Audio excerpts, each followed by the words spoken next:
A service of KIBMradio.com, the Internet's home for an all old-time radio.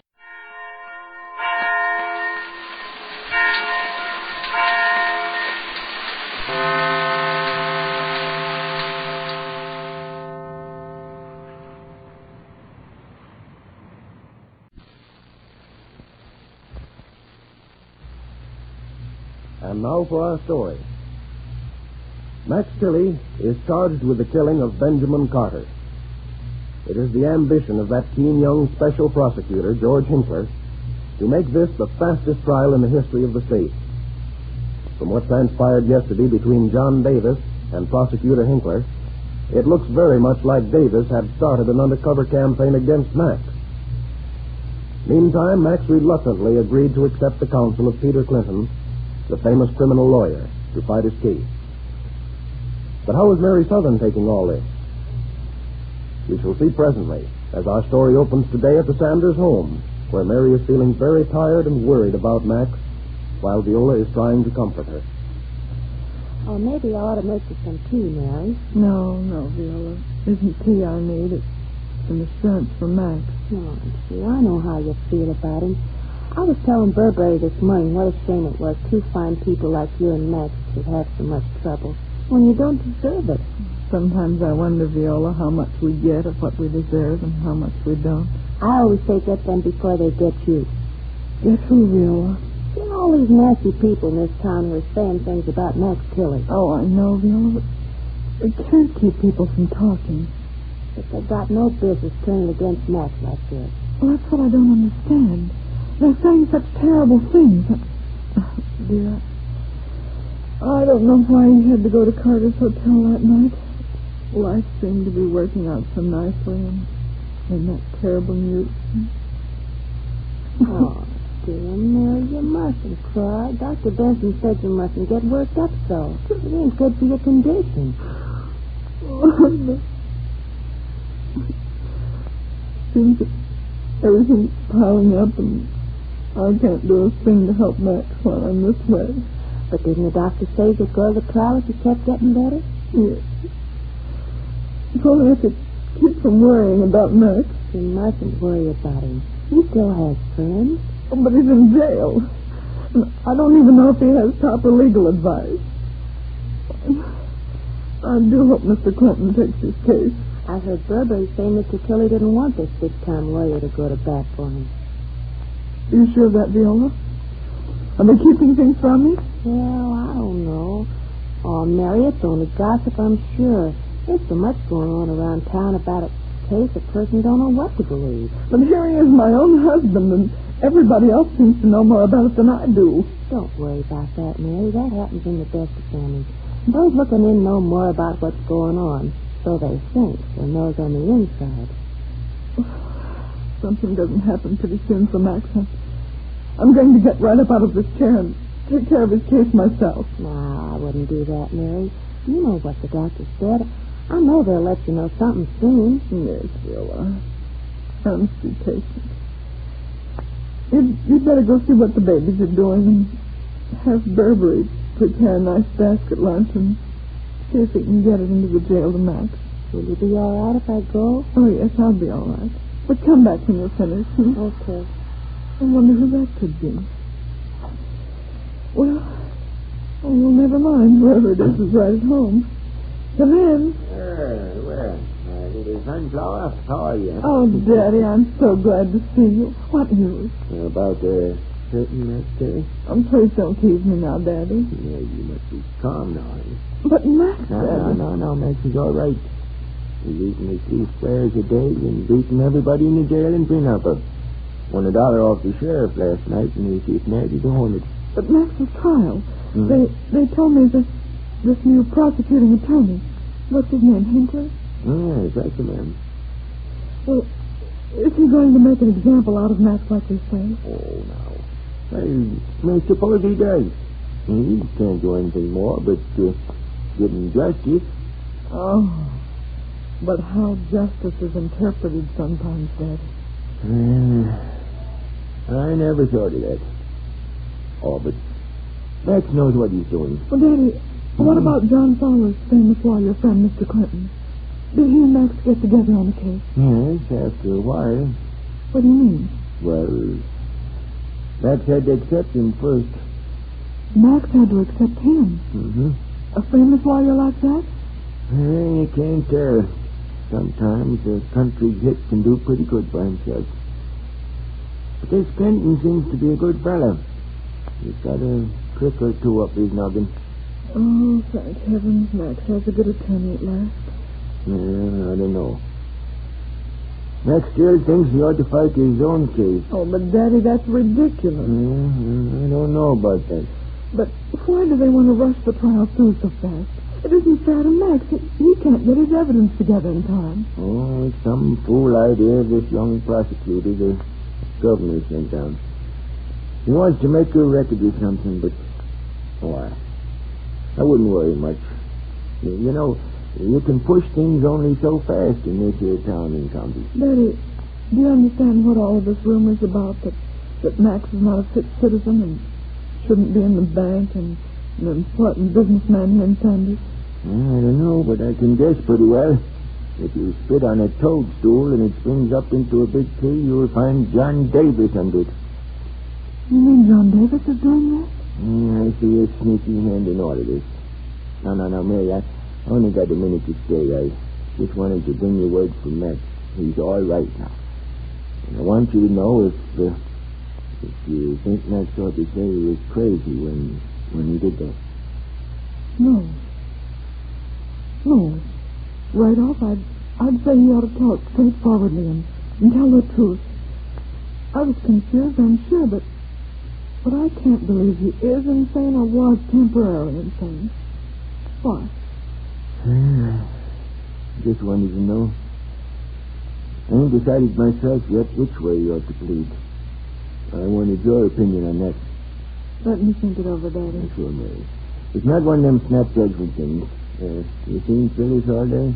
No, she hasn't been over, and I don't understand that. She said she was coming over this morning. Maybe she's got something to do. I'll run along. You want to send something into Max? I can get it into the jail, you know. Oh, Daddy, you darling. Stop by late this afternoon, and Burberry will have a nice basket of food all ready for him. Stay here, Max, go for that. You bet I'll stop by. And you take care of yourself, and don't worry, honey. Oh. You just leave it all to your old Daddy Stretch. Goodbye. I've got lots to do here. Goodbye, Daddy. Thanks for coming in. Yes? Hello? Oh, I didn't hear that. Oh, then it's all set for the trial to begin Thursday, Judge. Well, I can't help it if it doesn't give the defense enough time. This case is an example, a record. It's important to me to get it through fast, and I'm counting on you, Judge. All right. But don't forget, I'm expecting to start this trial Thursday without fail. Well, I'll be ready, all right. Many thanks, and goodbye. Well, that's done. Now, where's my secretary? Miss Wayne. Somebody ought to take these calls. The prosecutor's office. Oh, the press. Oh, how are you? Well, now, look here. I'll give you plenty of news. I'll give you copy that is copy. If you can't push me. Yes, the trouble is, this state is rampant with criminals. Ex-hoodlums like Max Tilley running loose and murdering people. I intend to clean out this nest of rats and the grass in this state, or know the reason why. You can quote me on that, boys. That's all. What's that? Am I confident of victory? Say, is a bear confident of swatting a fly? What's that about the bee? Well, don't worry. This is one bear that can swat a bee and not be stung. Well, that's all I have to say now, boys.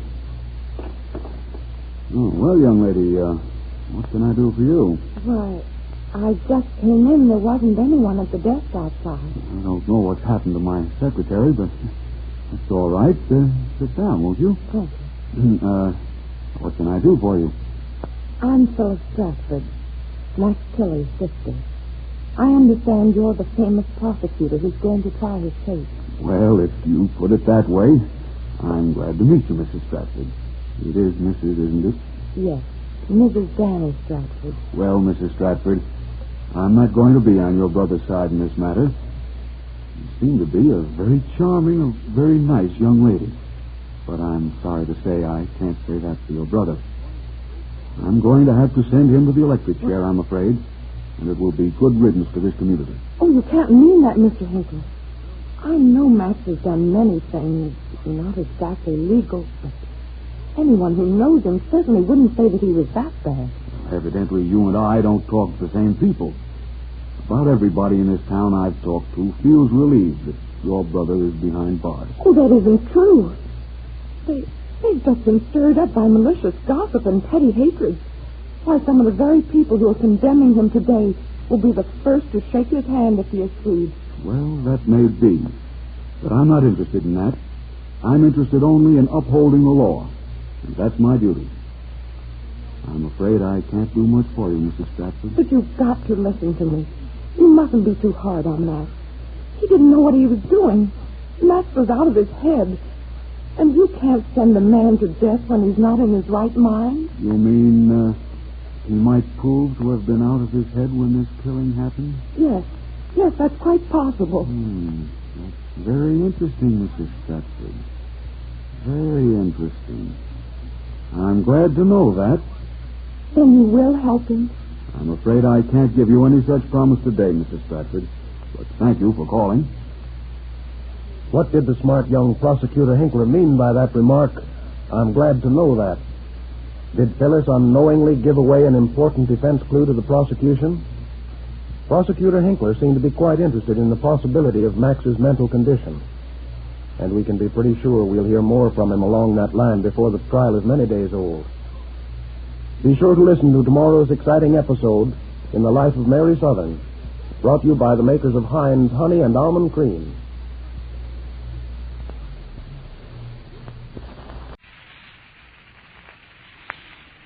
Adventures in time and space, told in future tense. Dimension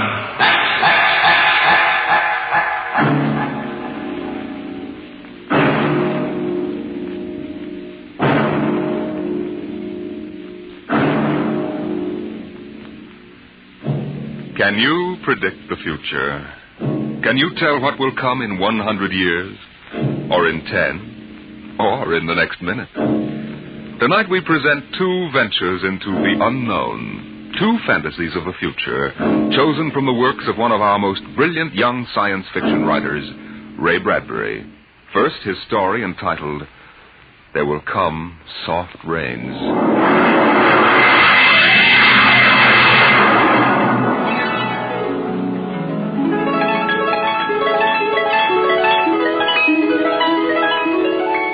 The house was a good house, planned and built to be lived in the year 1980. The real estate agent had told them all about it.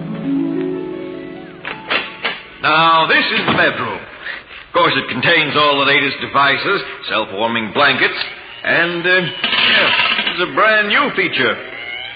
Beds, which make themselves. Now, if you'll just step this way through the library, we can see the latest in talking book recorders, self-building fireplace, self-cleaning robot dust disposal. Oh, these little mouse-like things come out of the wall and take away all the dirt. Now, over this way. There's a complete robot kitchen, of course. Just set the menu for the week and the stove does the rest. Then there's the automatic hydroponic garden, self-sprinkling fire protection. See, the house is fully automatic.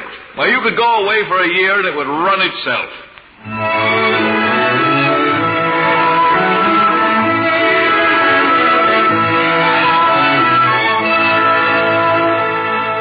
And so the family took the house. The man and the woman and the two children. A boy and a girl. And they lived contentedly, enjoying music and poetry and the rich, warm things in life. And the house fed them and slept them and entertained them. It made a good life for them. Until one day, there were 10,000 explosions, and the world shook, and red fire and ashes and radioactivity fell from the sky. The happy time was over.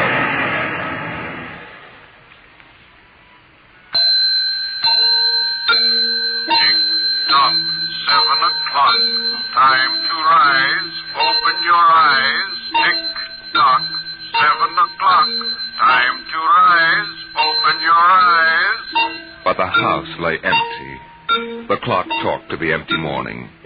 In the kitchen, the stove sighed and ejected from its warm interior 8 eggs, sunny side up, 12 bacon slices, 2 coffees, and 2 cups of hot cocoa.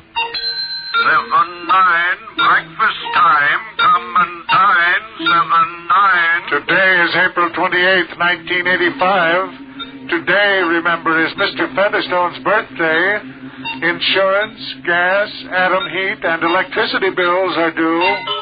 In the walls, relays clicked, memory tapes glided under electric eyes, recorded voices moved beneath steel needles. 8, 1, run, run, off to school, off to work, run, run, tick-tock, 8 o'clock, 8 o'clock. But no doors slammed. No carpets took the quick tread of rubber heels. At 8:30, the eggs began to shrivel. An aluminum wedge scraped them into the sink.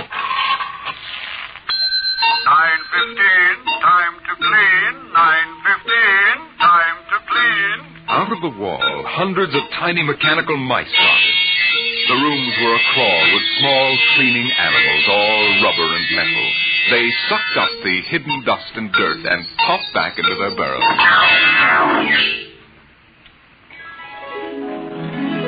At 10 o'clock, the sun came out from behind the rain. The house stood alone on a street where all the other houses were rubble and ashes. At night, the ruined town gave off a radioactive glow which could be seen for miles. At 10:15, the garden sprinkler filled the soft morning air with golden fountains. The water tinkled over the charred west side of the house, the side which had been facing the blast. It was black, except in 5 places. One of the 5 places was a silhouette of a man mowing a lawn, just as he'd been the instant the radioactivity burned his image into the side of the house. Over there, a woman bent to pick flowers.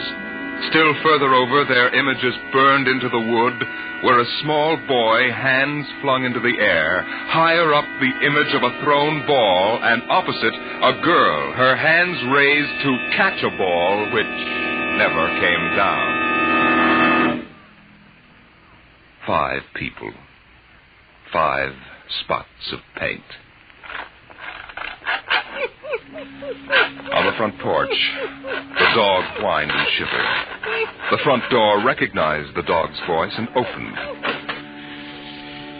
The dog padded in wearily, thin to the bone, covered with sores. It ran to the kitchen and pawed the kitchen door wildly. Behind the door, the stove was making pancakes which filled the house with their odor, as prescribed by the automatic preset menu selector. The dog frothed, ran insanely, spun in a circle, biting its tail, and died. 1 o'clock, 1 o'clock.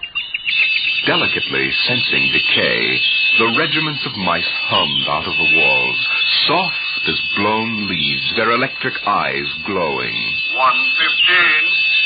The dog was gone. 2:15. Bridge tables unfolded from the walls of the patio. Playing cards fluttered onto pads. Martinis appeared on an oaken bench. But the tables were silent, the cards untouched.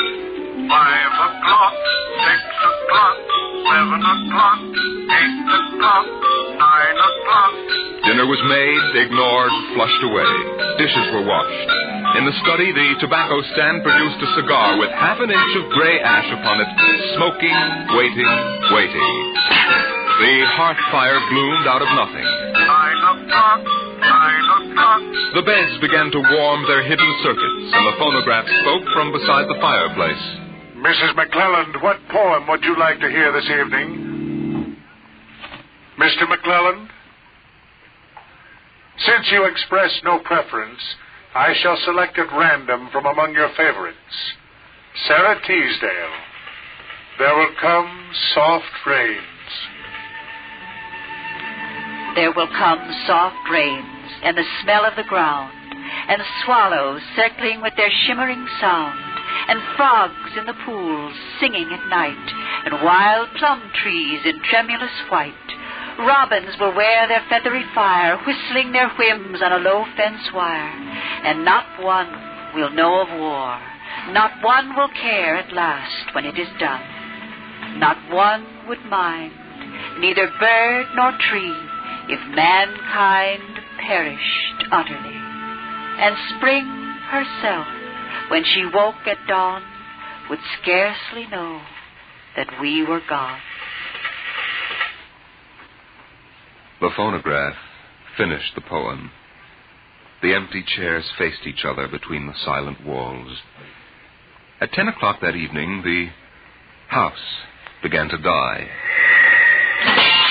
The wind blew the bough of a falling tree into the kitchen window, smashing it. A bottle of cleaning fluid crashed on the stove.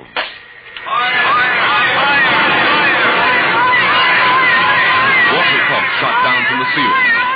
But the solvent spread onto the doors, making fire as it went. Other voices in other rooms taking up the alarm. Help! Help! Help! The windows broke with the heat, and the wind blew in to help the fire. The fire crackled upstairs at paintings, lay hungrily on the beds, devoured the rooms. The house began to shudder. The bared skeleton began to cringe in the heat. The wires revealed as if a surgeon had torn the skin off. Voices screamed in every room. Windows snapped open and shut like undecided mouths.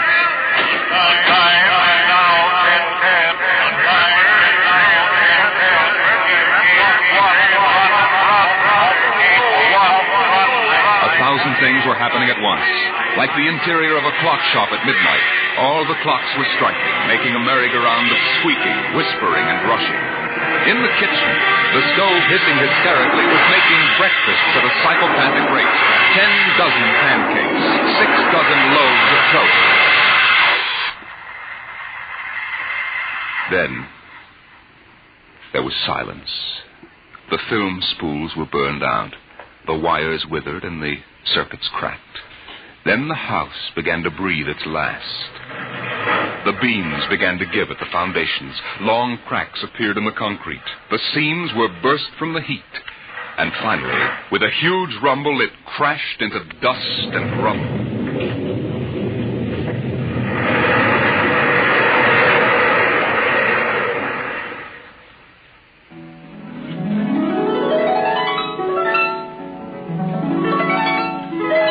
Dawn shone faintly in the east.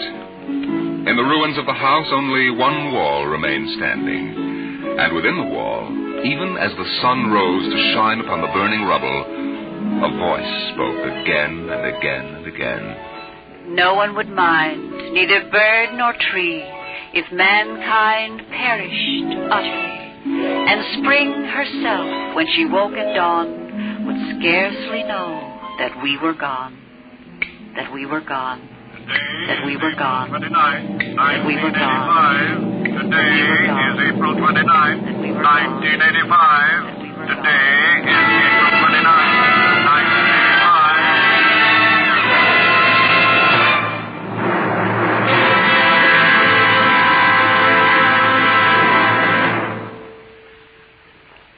Strange are the uses of Providence. Is this how the end will come for mankind, with 10,000 explosions and a flash of radioactive gas? Or will destruction come more subtly, extended to us gently and innocently in, let's say, the hand of a child? Who knows in what manner 0 hour may arrest the world we know?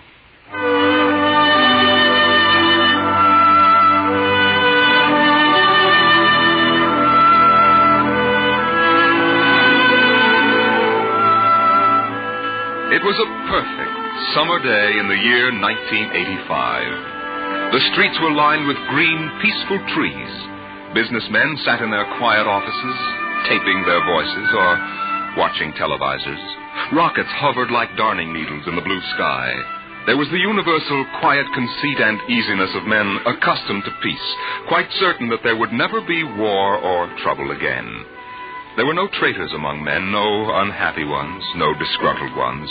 The world was upon stable ground. Sunlight illumined the suburbs, and the town drowsed on a tide of warm, sunlit air.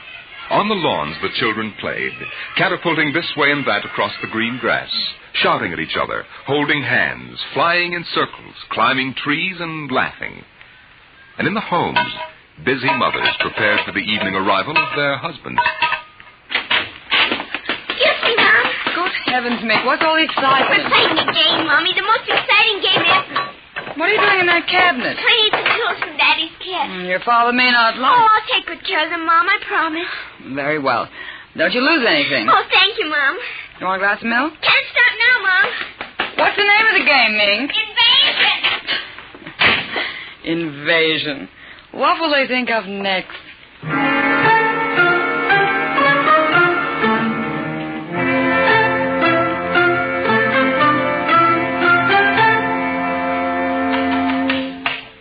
Now this, and this, and this, and this.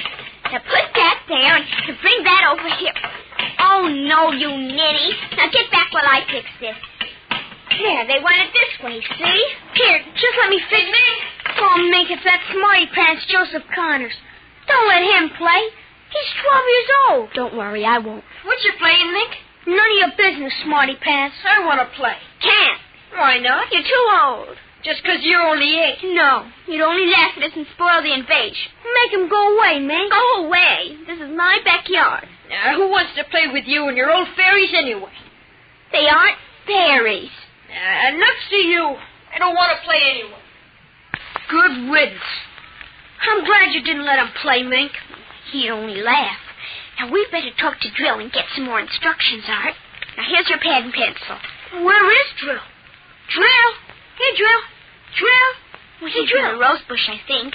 I'll talk to him myself, and you write it down in the pad. Okay. Drill? Drill? Okay. Drill wants you to write down triangle. What's a triangle? Never mind. Drill will tell us when he wants us to know. It helps the invasion. How do you spell it? Well, that's Drill. Drill, how do you spell... Here's your mother, looking out the window. Mink? Yes, Mother? Who are you talking to? The rose bush, Mom. Only it's not really a rose bush. That's Drill. Who's Drill? He's planning the invasion. Oh, I see. Well, you better come in and clean up for supper. Your daddy will be home soon. In just a second, Mom. You got that, Art? See now what? 4, 9, 7, and A, and B, and X, and a fork, and some string, and a hexagonal droopy. Come on, Mink. Supper's in 10 minutes. Okay, Mom. Just a minute. I have to tell Drill. I wish we didn't have to eat, though. It holds up the invasion.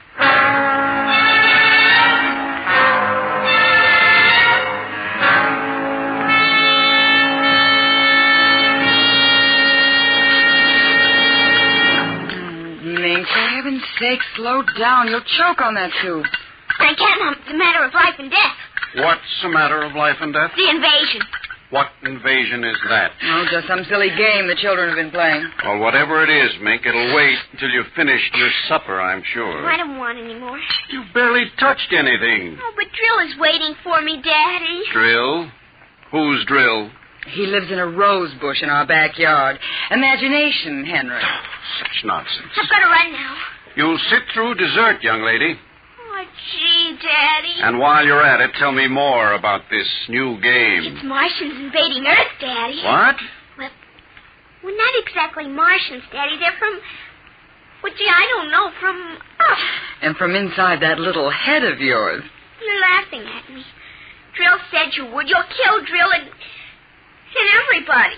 What? Didn't know you could kill a Martian. But it's not really a Martian, Mom.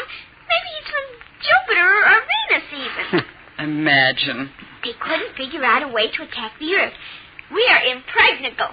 Impregnable, dear. Well, that's the word Drill said, Well, anyway, that was the word, Mom, the same word. Anyway, so we're helping them. Now, who's helping who? Well, the kids are helping the Martians. Oh, fifth column, eh? Well, Drill says in order to make a good fight, you got to have a new way of surprising the people. That way you win. And he says also you got to have help from your enemy. Pretty slick, those Martians, using the kids for a fifth column, eh, Mary? And hiding under rose bushes, too, Henry. Don't forget that. Well, that's because grown-ups never look under rose bushes. Only kids. Oh, I see. Well, finish your fruit, darling. You can play for an hour afterward. Mary. Oh, it's so nice out, Henry, and there's no school tomorrow. Very well. Till 8 o'clock. Drill says after the invasion we can stay up as late as we want. No more bats either. Oh, is that so? We can watch all the grown-up televisor shows. I don't wonder this invasion has caught on among the kids. Well, some of the kids are giving us trouble, like Dale Britz and Petey Cherrick. They're growing up so they won't believe in the invasion. They make fun, worse than parents even. I hate them worst. We'll kill them first. I hope you're saving your father and me for last. But Drill says you're dangerous. What? But I think they'll let me keep you because I'm helping so much. I'll talk to Drill. Maybe we won't have to kill you. Mary, I think this nonsense has gone far enough. Can I go out now, please? Well, run along, dear. Don't worry, Dad. I won't let them hurt you. Mary, I think the child's taking this game entirely too seriously. Invasion. Now, Henry, you know how Mink is. Besides, all children have their aggressions. Better to get them out in the open, I suppose. Maybe you're right. I was wondering about bridge with the Jacksons tonight, Mary. All right. But, you look tired, dear. Why don't you sit in the relaxer for a while and get a massage? I'll sew for a while until it's time to... Oh, I wanted to call my sister Helen. Oh, good. Find out when her husband's going to return my golf clubs.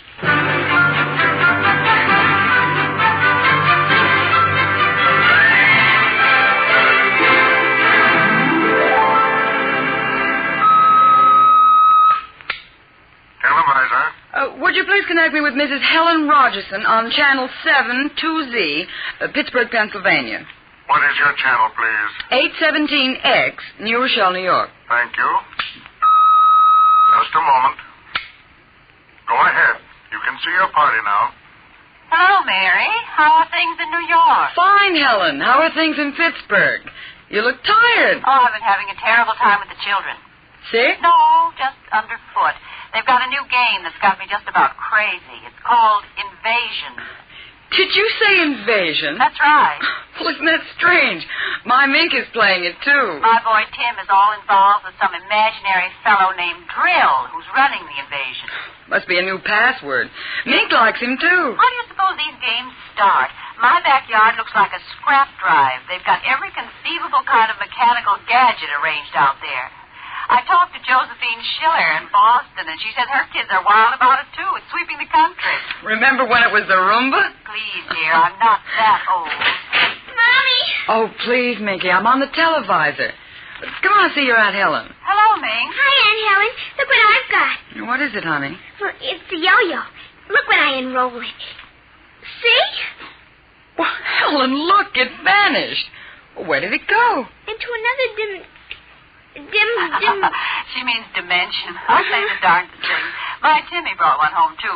I can't figure out how they work. Make it reappear, honey. Well, there. See, it's easy. Oh, where'd you get it, dear? Drill gave it to me, Mom. Mink? Bye, Aunt Helen. Gotta run now. Mink, you come back here. I want to talk to you. All right, Mom. 0 hour at 5 o'clock. Mink! Bye! Oh, I can't understand it. The child's never been so unruly. Helen, do you suppose that... What? Nothing. Just a wild thought that... Say, the reason I called, I want to get that black and white cake recipe, and Henry wants his golf clubs. I don't know what he'll do. What was that? I don't know. One of the children must have been hurt. I'll have to run and see. Call me back tonight, will you? All right, Mary. Bye. Mink, come here. Yes, Mom. What is it? Who screamed? Peggy Ann. All right, what happened? Well, she got scared and went home. Did you hit her? No, she just got scared. She's a scare baby anyway. We won't let her play anymore. She's getting too old. Now, Mink, tell me why she cried. No, I can't. Mink, you'll answer me this instant or come inside. I've had enough of this nonsense. Gee, I can't quit now, Mom. It's almost 0 hour. Then tell me what frightened Peggy Ann. Okay, she saw Drill. Drill? He almost came through. He was just testing. Through what? Well, those pipes and things we set up. She looked into one of the pipes and screamed. I guess she saw Drill. And no one hit her? Uh-uh. Very well, Mink. I'll call Peggy Ann's mother and see how she is. And I'll call you for your bath in half an hour. Your father and I want to go out tonight. You won't be able to go out, Mom. Why not? 0 hour's 5 o'clock, Mom.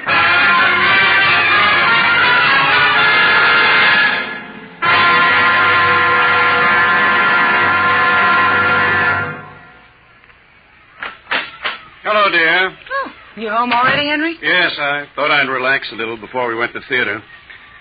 Where's the little one? Out back. Same game? Same game. They've got a stack of pipes and hammers and spoons a mile high out there. Children, why do we have them? Yeah, strange little creatures, aren't they? Even Mink, Henry. She's a part of us, and yet what do we really know about how she thinks and feels? Oh, I didn't mean to start a philosophic discussion. Kids are such a queer mixture of love and hate, though. Even normal, healthy kids. They need you and they're dependent on you, and yet they resent that dependence. You sound like a child psychology course I once took. I wonder if they ever really forgive the whippings and the commands we have to give them sometimes. I wonder if we ever forgot them when we were children. Look, I'd like to discuss this with you, dear, but we do have a theater date, and it's almost 5 o'clock now. What's happened to the kids? They're so quiet. When children are quiet, you know there's some mischief. What's that sound? I don't know. Those kids aren't playing with anything electrical, are they? I'm sure they aren't. At least I Just the same, I'd better go out. Henry, tell them to put off the invasion. What? Mary, don't get upset. It's just a game.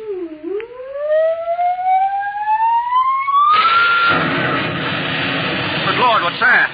Look out the window, Mary. What is it? Where are the children? Mary, why are you shaking? What did you see? Henry, quick, up to the attic. They aren't in the attic. Yes, the attic. Quick. Mary, come back here. Mary! Mary, don't go up. They aren't up there.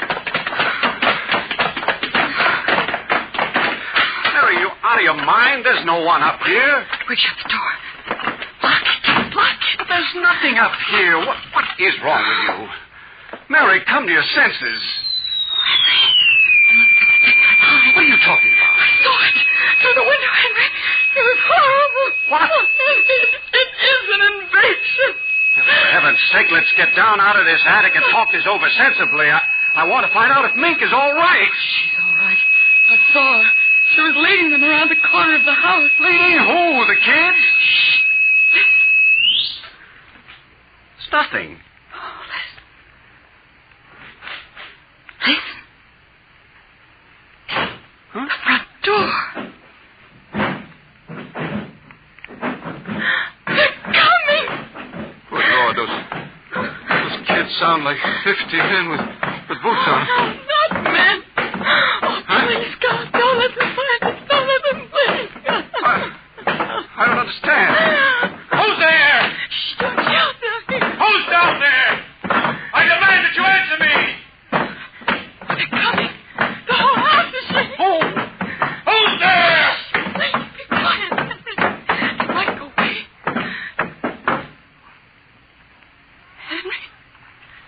Henry? Mom? Dad? Are you in the attic? Henry, listen. It's Mink. Mink. You've got to save her. Henry, you don't understand. She's leading them. What? She's leading them. She's on their side. Oh, please, God, forgive them. The children on their side? Oh, she told us, but we wouldn't believe her. Henry, they're coming out. Mom? Dad, we know you're in there. Well, I guess you better melt the lock, dear. Henry, the lock. It melted. The door. Oh, dear God.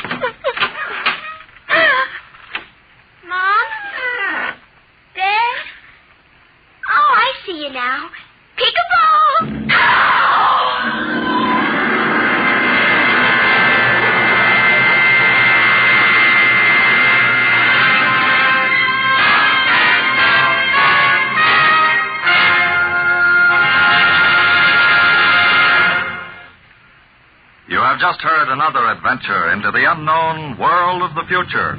The world of Dimension X.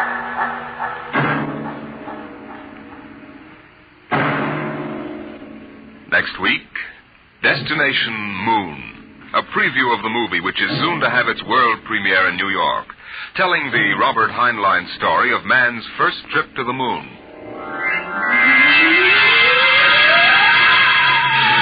Tonight's adventures in Dimension X, There Will Come Soft Rains, and 0 Hour were written by Ray Bradbury and adapted for radio by George Lefferts.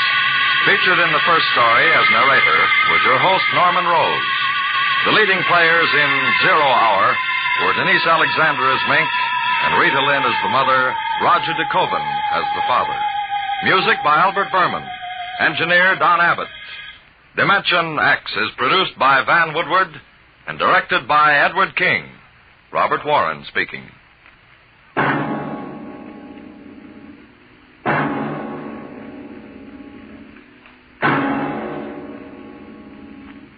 Programs. Get your programs here. For a new thrill in detective listening, join the Saint tomorrow as he reaps a harvest of criminals in a thrilling adventure with the underworld.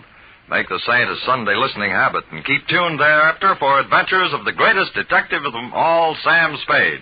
Tomorrow, hear High Adventure, Now Truth or Consequences on NBC.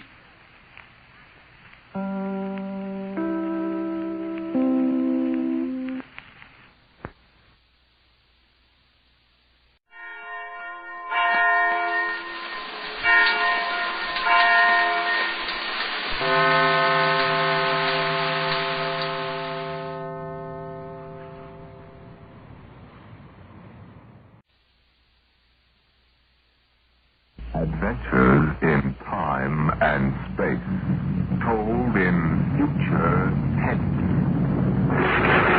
Dimension.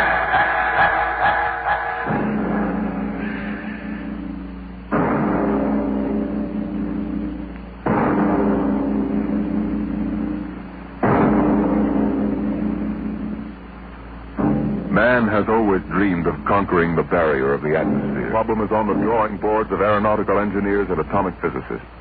They can calculate the power needed, the trajectories, and the equipment. On the sound stages of Hollywood, the engineers and special effects men have combined to bring that day to life. The day when the first rocket leaves Earth for outer space. Now, a radio play taken from the advanced screenplay of the George Pal Technicolor production, Destination Moon. On the vast concrete strip at Dry Wells, Texas, the form of the rocket towers above the cranes, the loading machinery, and the scuttling trucks and jeeps. The fuel lines snake across the concrete to the rocket. It's Destination Moon. A small pursuit plane circles in for a landing on the runway, turns and taxis toward the prefab buildings at the edge of the strip. Here comes General Fair. Got those reports, Dr. Cargrave? All ready, Barnes. Well, you made good time. Hi there, General. Over here. Barnes, I've got to talk to you.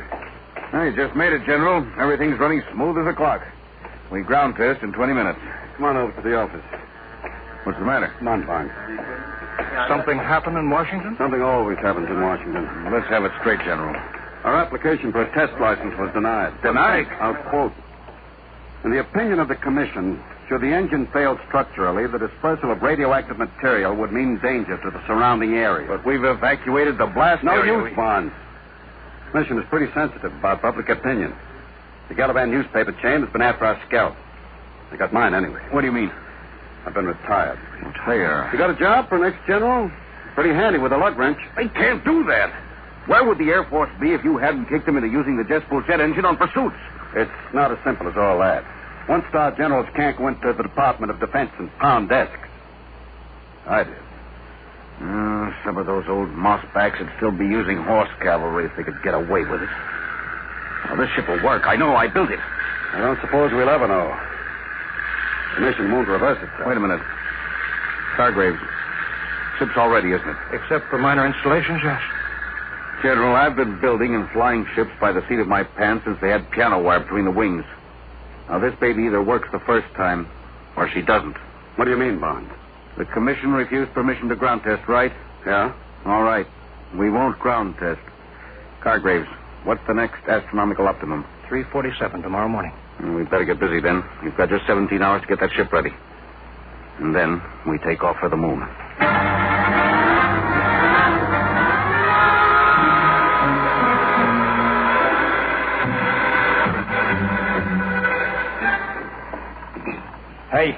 Hey, Brownie. What do you want, Sweeney? What color is the skin temperature lead wire on the chart? Orange with a black stripe. This stuff looks like insulated macaroni. I got it. Hurry up, will you? We're running behind. What's your rush? You're going along on this clam bake, aren't you? Can't you wait to break your neck? Hey, look out for the starter. Come on, move. We got to take off before somebody flats a writ on us. Brownie, you really going? Sure. Beats me. What do you want to go to the moon for? To see what's on the other side. Ask a stupid question, you get a stupid answer. What's the separation rate positive lead? Red and white spiral. Oh. What's the matter? I'm not going to bellyache. Eating green apples? No, I'm all right. Come on, Sweeney, get busy. We've got 2 hours left to patch this mess together.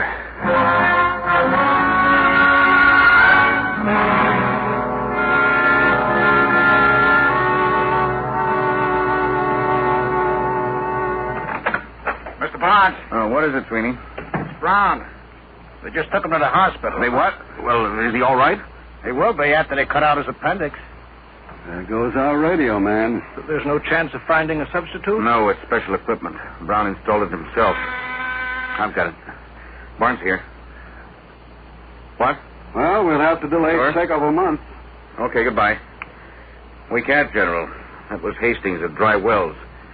There's a United States Marshal driving over. Something leaked, and he's got a court order forbidding the takeoff. We were so close. Yeah. $1 million gone up the flue. You want me to give a standby, Mr. Barnes? I suppose. Wait a minute. Sweeney. Yeah. You installed that communication equipment with Brown, didn't you? Yeah, but... Then you must know the operation. You could go in Brown's place. The moon? Oh, no, not me. It's an important project, Sweeney. The scientific advance... There's the military aspect, Sweeney. I had 4 years of the military aspect, General. That's enough. Afraid? You're darn tootin'. That ship is safe.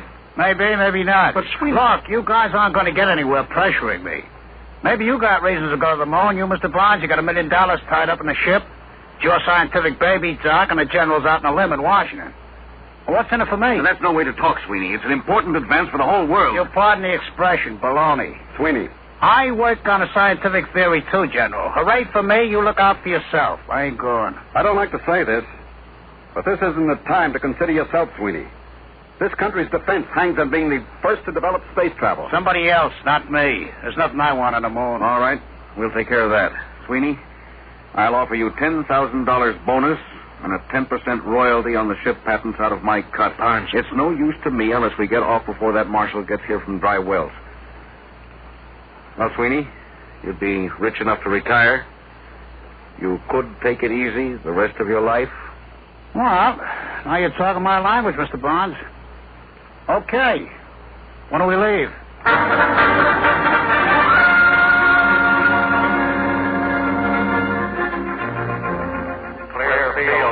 Clear field for firing. Clear field for firing. All set, Hastings. Right. I'll be tracking you from Control Center. Hey, what's that car doing? He's coming right out on the field. Marshal, Doc, General, Sweeney, inside. Hey, Barnes! Button her up. Hey there, commander of that ship. I've got a court order. You can't take off. Stop, mister. You can't do this. Hey! Save your knuckles, fella. You couldn't get in that ship with a blowtorch. Barnes can't do this. Suppose you tell him all about it when he gets back from the moon.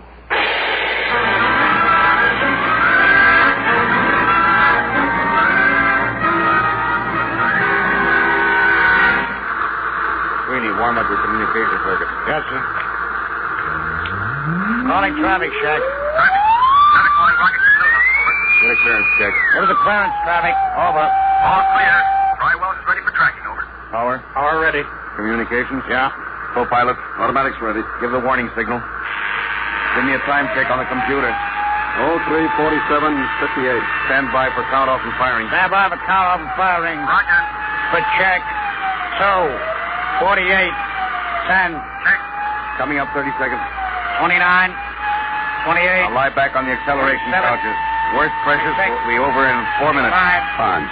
General. 4. I don't like having a man along who isn't with us. Sweeney, it's too late now. Make it pretty tough. If he's half-hearted We'll now... worry about that later. 7, 6, 5, 4, 3, 2, fire.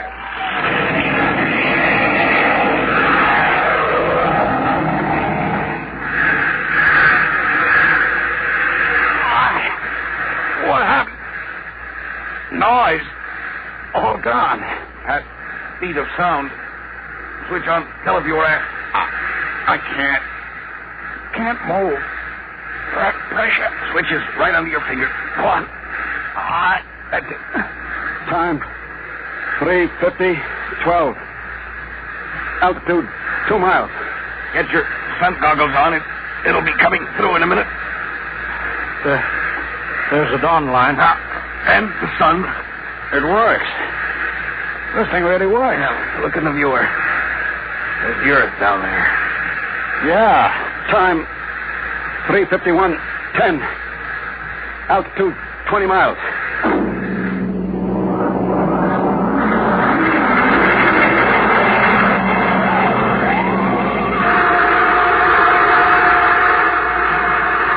Time. 3:53:50. Altitude 807 miles. That's the end of the blast. We're in free fall. Unbuckle your straps. Hey, I'm falling. I'm falling up. There's no gravity up here. We don't weigh anything. I don't feel so good. How do I get down from the ceiling? I feel lousy, seasick. No, space sick. What's the difference so long as I ain't healthy? There's a bottle of pills under the head pad. They ought to settle your stomach. I'll break out the magnetic shoes. Then we can at least keep our feet down on the floor plate. Here, Sweeney, you put these on. Hand them up. All right. Here. Now you can walk down the wall. Try it. Like this? Hey, like a human fly. You know, this is the second time I ever walked on a ceiling. Only this time I'm sober.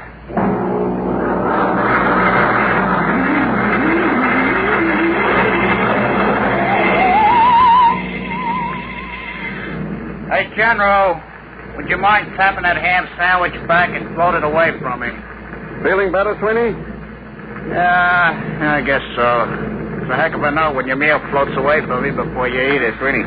Yeah, Mr. Bronson. I tried to crank out the radar antenna. She's stuck. Well, let me see.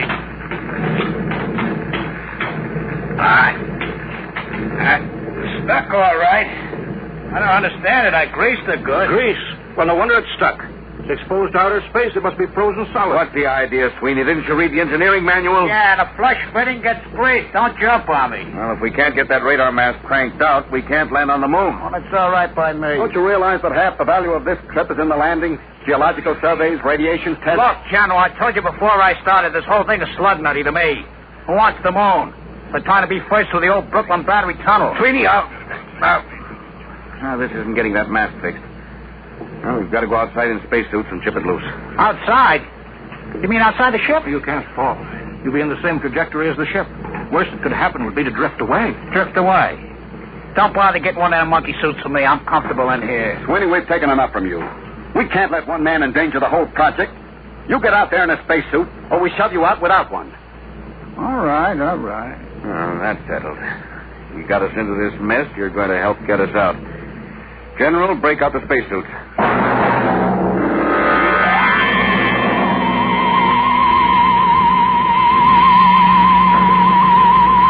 Close the inner lock. Now, let's get this straight. Keep your magnetic shoes on the hull plates.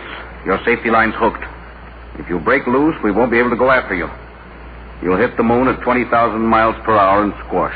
Hey, wait a minute. How come General Thayer don't go? That's right. He doesn't go. He's co-pilot. Okay. I just asked. All right. Now, let's make sure our intercom walkie-talkies are warmed up. All set. Check. All right. Fasten helmets. Hello. I hear you, Barnes.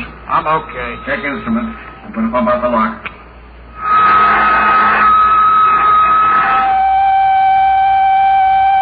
All set. Open the outer door, Doc.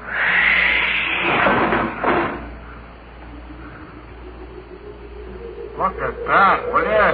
1,000,000 stars. 20,000 miles an hour free fall and no breeze. That's right. No air. And we haven't got time for the scenery. Let's get to work. Can you two handle it? I want to go aft to see how the firing tube's held up. All right, Doc. Come on, sweetie. Let's get to work.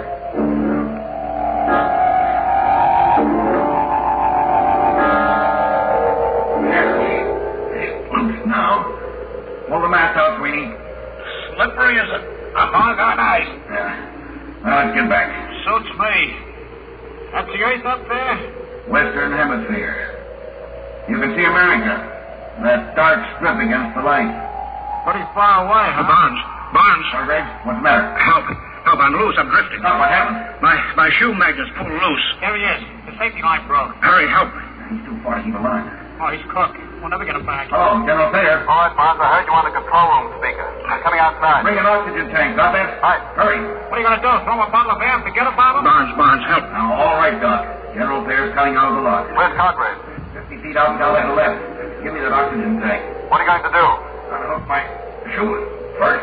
You're crazy. You'll float away, too. I can use the pressure in the oxygen tank for a jet. Maybe I can ride the tank out there if there's enough power from the nozzle. Just turn the bell. There. What was that? Spring coil's making my helmet light shake. I'll try it again. Hey, it works. Like an outboard motor. Keep going, Barnes. About 30 feet more. Swing a little to the left. All right. A couple more shots. There. Now, reach out for me, Doc. You're too far. I can't. Hang on, Doc. One more shot. There. Hang on. Can you get back, Barnes? If we don't, we tour the universe together. Hang on to me, Doc. All right. You aim us when I turn the bell. You're drifting farther, Barnes. There'd be enough pressure to get us back. Here we go. Oh, we're moving. Yes, about fast enough. Pressure's almost down in this tank. There's the last of the gas. We're too far out, Barnes. They can't reach us with a line. Let's get you back to the ship. On the count of 3, push the tank as hard as you can. The reaction may shove us in close enough. Yeah. 3, 1, 2, 3. Here comes your rope. Grab them. Reach out, Barnes. Grab the line. I got it. All left. Thank God. Well, let's have you aboard.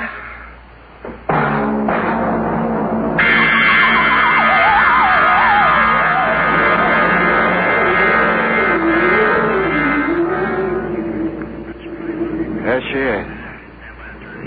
The moon. Stand by for landing procedure. That's pretty rugged country down there. Stand by to turn ship. Fasten straps.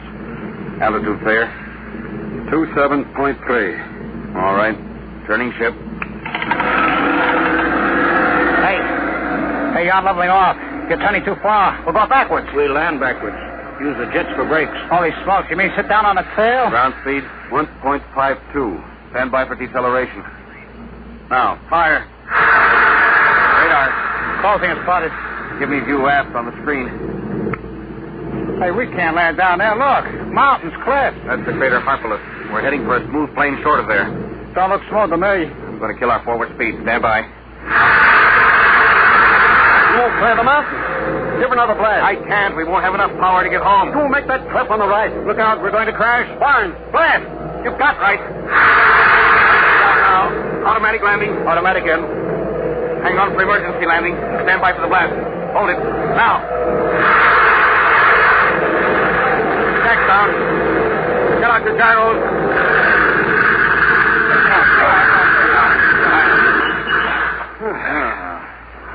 That was a lousy landing. Unsafe. Yes, but I wasted reaction mass we'll need to get home. We'll worry about that later. Right now, I want to get out there and plant my feet on the moon. The moon.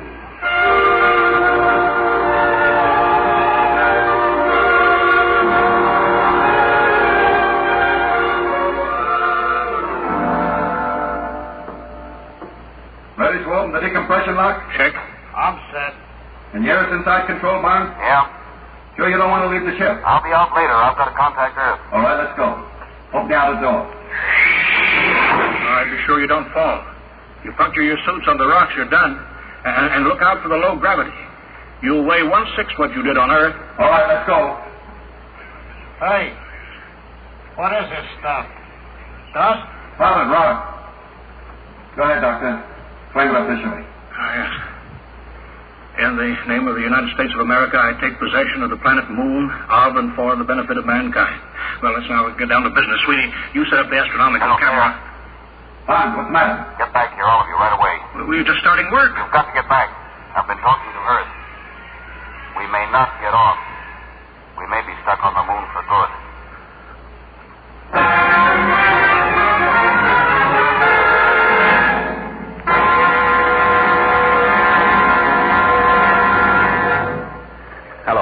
Hello, Earth. Reaction mass down to 0.8672. Wasted power in a bad landing. Request new figures for return trip. Earth to Luna. Looks bad, Mr. Barnes. I'll have to run it through the machine. In the meantime, dump everything you can. I'll check back with the result. I'll be standing by. Roger. Out. Well, Barnes? Well, we wasted too much power on that lousy landing. Hastings checked the figures. We've got the lightened ship. We've got just 4 hours to get off. If we miss that, we don't get another chance to hit the Earth for another month. But we don't have more than 10 days' oxygen supply. Exactly. Come on, we better start dumping, and we better pray we can get rid of enough weight.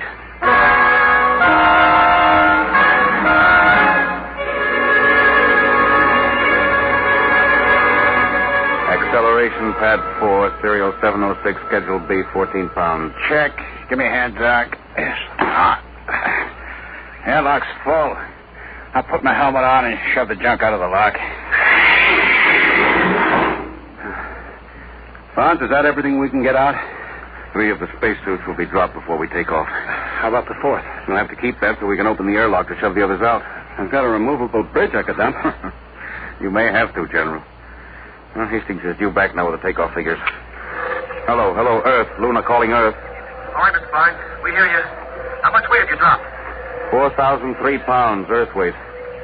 Then you're still short 110 pounds. What? If you can dump 110 pounds, you can coast home. Well, we're stripped. We unbolted the locker doors, junked the radar chassis and mounts. We'll have to take a chance as we are. It's suicide. You haven't enough reaction mass to clear the moon. You could be wrong, couldn't you? I could, but not the computer. I'll be standing by, Mr. Barnes. Over. All right, Hastings. Out. 110 lousy pounds. What happens if we're not light enough? We fall back and crash. Or just go into an orbit around the moon. Just keep going around? Yeah, that's it. We've got 14 minutes left till takeoff time. Oh, that's fine. I could have gone over Niagara Falls in a barrel, but I had to come to the moon. Well, it's pretty simple. 110 pounds. One of us stays. Here. I guess that's it. Highway 180. That's plenty. Now, wait a minute, General. I'm the oldest one here. Yeah, and I'm the captain of this ship. If anyone stays, I give the orders here. Doc is the engineer. General pilots when you hit the Earth atmosphere. But, Barnes... I've got no family, so I stay. No. You've got to go back, both of you. I've been discredited. They won't listen to me. You've got to tell them what you've seen. Listen, General... You've got to tell them what the Earth looked like from here. Vulnerable, defenseless, hanging in the sky. I knew this trip would have military value. Well, it does. Can you imagine atom warheads launched at Earth from up here? The moon is the perfect base for an attack on the Earth. Remember, it's only 1/6 as hard to shoot rockets from here to Earth as it is the other way. You've got to tell them the only government to control the moon must be a world government. General, I guess you don't know it. But what you just said means you've got to get back to Earth and convince them even if the rest of us don't make it. Barnes, don't... No, General, that's all there is to it. Now, listen, Mr. Barnes, General. Never mind, Sweeney, you're not in on Don't this. worry, you'll get back. I was going to say, why don't you heroes match for it? Odd man's out. All right, Barnes, I'll go for that. I'm in. No. 2-1, Barnes. Well, all right. What do we use? You can match buttons off your overalls. All right. Each one pull off a button. I'd better check Hastings on Earth. Here's my button. Cartwright. Hello, Earth. Standing by, Mr. Barnes.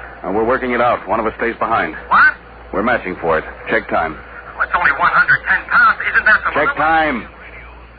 Ladies and gentlemen, we interrupt the program Dimension X for just a moment for 2 important bulletins from the wires of United Press. From Seoul, Korea, The North Korean radio says the North Korean Communist government formally declared war on South Korea, effective at 11 a.m. Sunday, Korean time. And then a little later, this bulletin from Washington. State Department officials say they will hold Russia responsible for the North Korean attack against the independent South Korean Republic, which this country and the United Nations brought into being and have supported. We now return to the program Dimension X. Yes, sir. 9:41:50. 10 minutes to 0 hour. Check. That's all, Hastings. We'll take off with 3 men. All right. Ready to match? Hey, what? The airlock. Sweeney, he went out. What's he doing? What? He's going out. Out there on the moon.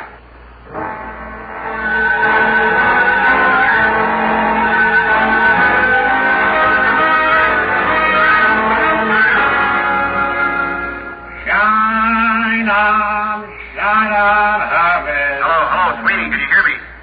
Yeah, sure, Bud. Hiya. Well, come back in here, you fool. Blow it.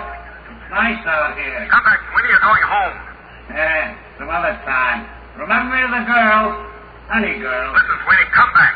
This trip doesn't mean that much to you. We've talked you into it. Nobody can expect you to do this. I don't be crazy. Why not? I'm a lunatic. Get it? A lunatic. Sweeney, come back. Listen, I like your shift. Get it? 160 pounds. That's me. Now go on. Take off. Come back, Sweeney. You can't do this. Listen, you guys wouldn't count me in on the matching. Oh, no. I run on hooray for me, and you look out for yourself. Well, maybe you change my mind. I've been looking up there at that earth hanging in the sky. We're going to build something on this moon. All of you guys got to go back. Doc, he's the guy to work it out in the lab. Bonds, you build the ships, and the general, he's got to pound those desks and see that it gets done right. You don't need me. Now, Sweeney, wait a minute. Come back. Come on, look, he's gone. You're spoiling my whole day. So long, heroes. You don't understand. We can take off, all of us. What do you mean? What's 110 pounds? Now, listen to what I say. Get back in here, and on the way, pick up a screwdriver and a rat tail file and an oxygen tank. What's the deal? Get back in here. I've got a way to get us all off, if it works.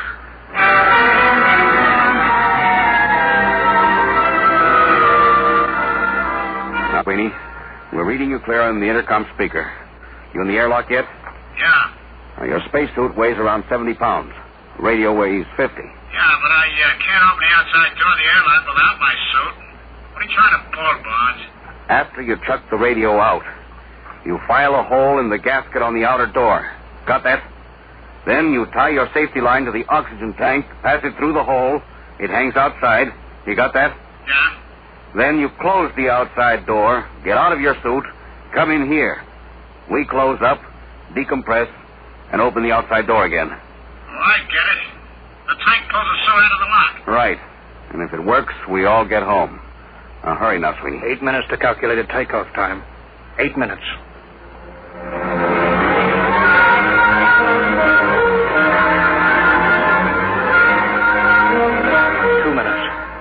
Two minutes. All set, Sweeney? Yeah, I shut the radio out. Close the outer door.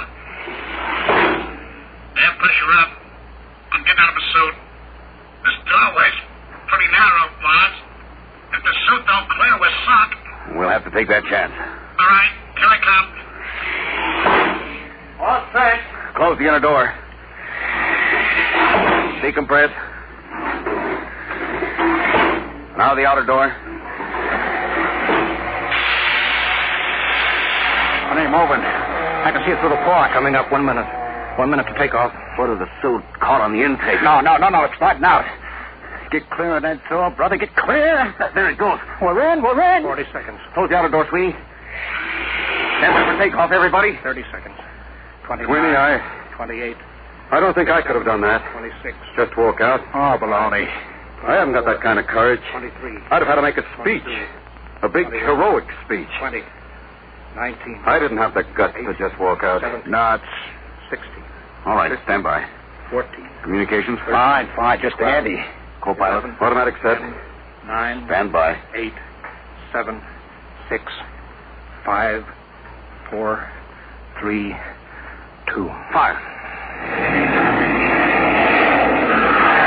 All right, we're clear. Son of a gun. We're clear. We're heading home. Time 2:50.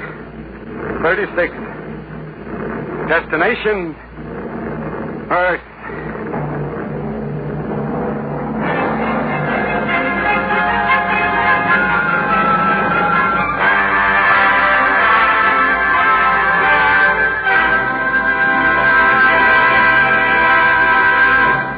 You have just heard another adventure into the unknown world of the future.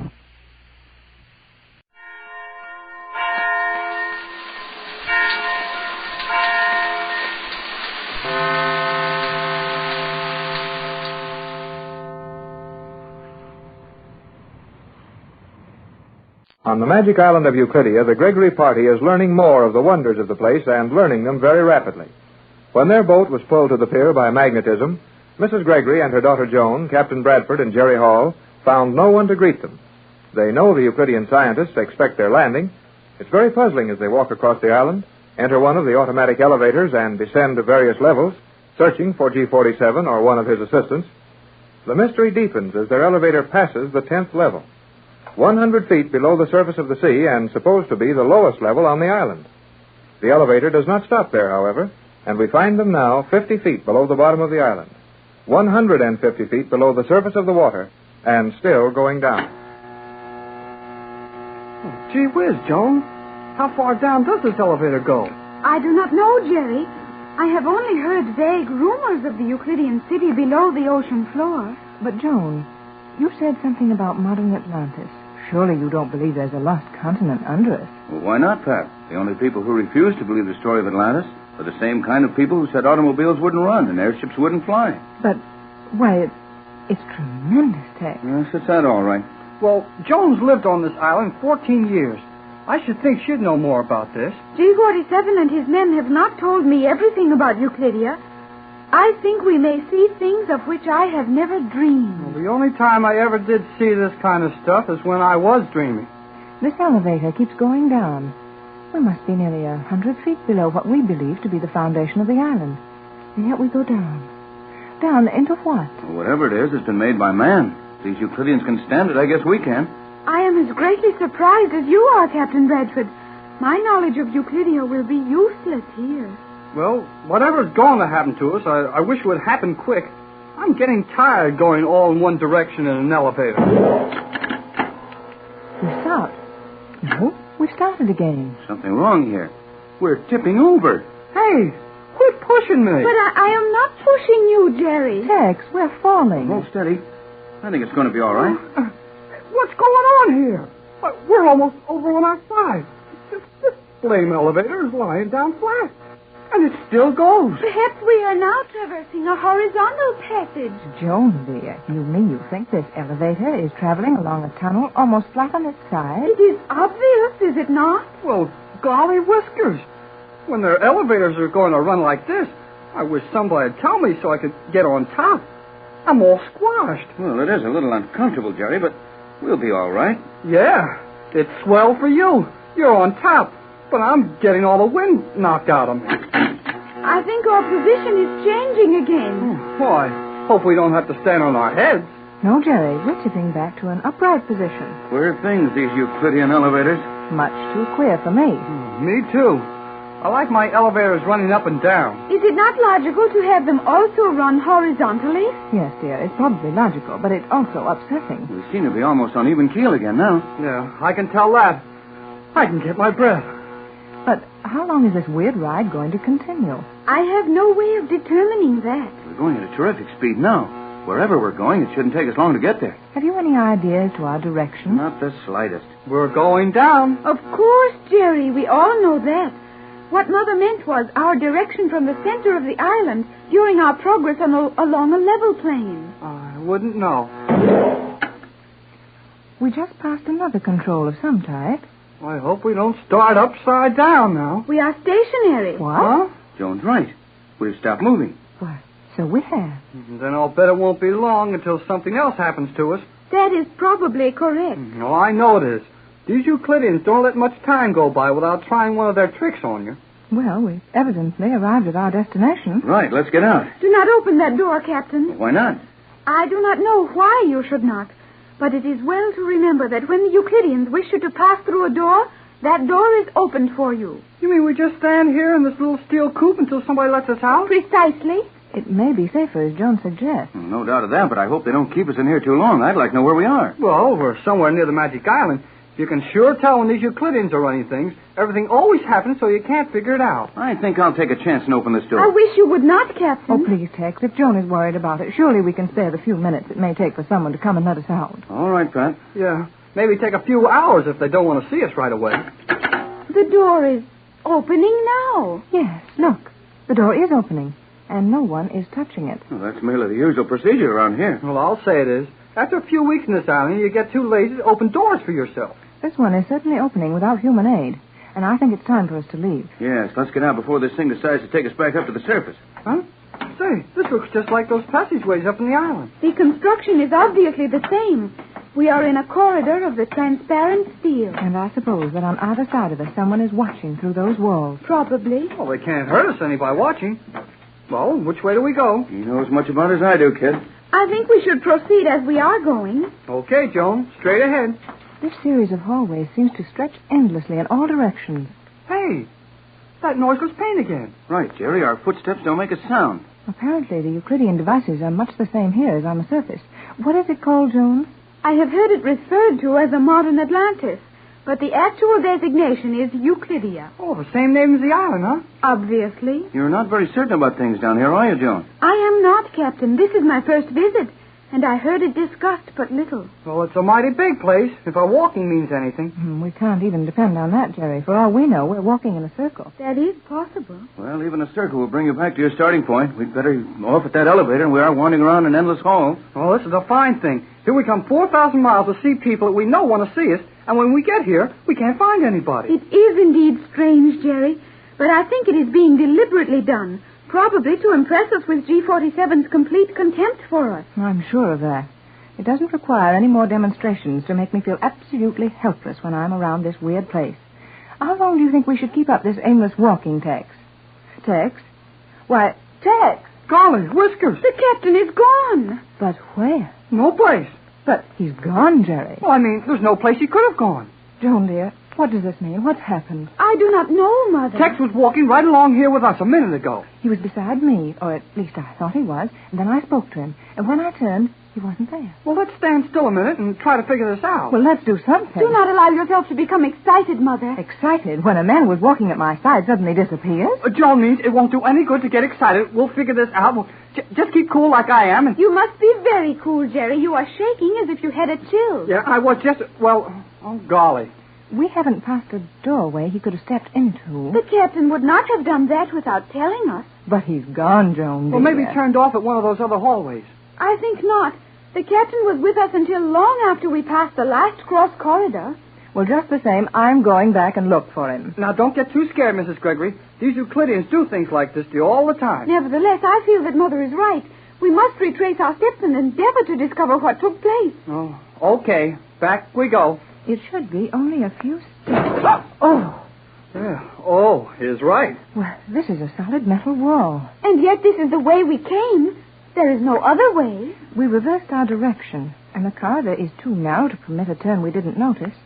Yet there's a solid steel panel tightly closed against us. Then it slid into place without a sound, and I'll bet the captain is on the other side of it. Do not attempt to call out to him, Mother. But, Joan... I know what is best under these circumstances. The captain was deliberately separated from this party, and we would be foolish to attempt to locate him. You mean we should leave him there without trying to reach him? I guess Joan's right, Mrs. Gregory. We'd only make fools of ourselves trying to see anything these Euclideans didn't want us to see, and they really might hurt us if we made them too mad. Well, yes, I can see that, but We will proceed along the corridor as we were doing. Yeah.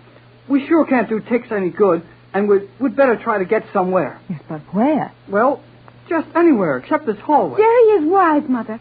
It is to our advantage to locate someone at once and receive some advice on our position. Very well, Joan. Come on. It seems a terrible thing to leave Tex here somewhere and go on without him. But we couldn't do him any good if G47 doesn't want us to reach him. I took Jerry through many experiences, even more terrifying than this. And we were not harmed, were we, Jerry? Jerry! Stand still, Joan. Jerry is gone! Yes, and if we don't move from this spot, we may be able to see where he went. I think not.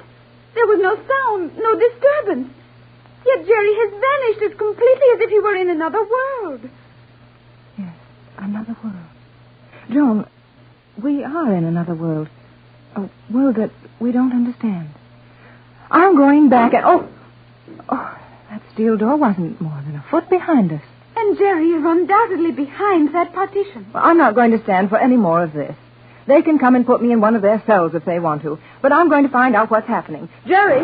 Jerry! Jerry! Mother, please, that will do no good. No, you're right. It won't do any good. Nothing does any good in this wild place. Oh, why doesn't someone come and take us? Take us to a cell. Take us before G47.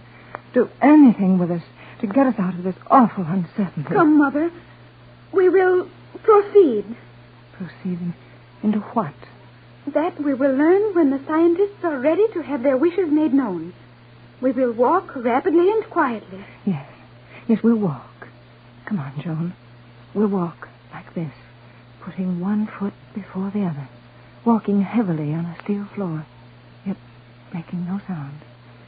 And then one of us will be next, and one of us will be left alone to face... What? Be calm, Mother. Be calm. Yes. Be calm while my world falls to pieces round me. Be calm while you're in danger. Hold tightly my hand, Joan. Oh, I'll never let them separate us. Hold tightly, Joan. Joan! Joan! Where are you, Joan? Down in the depths of a strange underwater world, the little band of adventurers are having their troubles one at a time. When Mrs. Gregory, Captain Bradford, Jerry, and Joan started down inside the island of Euclidia in one of the automatic elevators, they didn't even dream of the sort of thing they would find. Carried down to a level which they believed to be about 200 feet below sea level, 100 feet below the foundation of the island, they set out to walk along one of the familiar corridors of polished steel. One by one, they disappear. Captain Bradford first, then Jerry, Joan next, and finally Mrs. Gregory. They are still separated. The first one we find is Jerry Hall. Jerry is seated in a small metal chair. A bright light shines into his eyes, and out of the blackness before him a strange voice speaks. You will answer my questions, Hall? Maybe, if I can. You can, if you will. Well, what are your questions? Where is Captain Bradford? I don't know. Where is Cleostra? Who? Cleostra, the living symbol of the perfect calendar. Oh, you mean Joan Gregory. You will learn that on Euclidia we say precisely what we mean. Precisely? That sure sounds familiar. Well, why don't you come out in the light where I can see you? I will ask the questions here. Well, then ask some I can answer. Where is Cleostra? I don't know. Then where I don't know. I did not complete my interrogation. Well, you didn't need to. You're going to ask me where Mrs. Gregory is, and I don't know.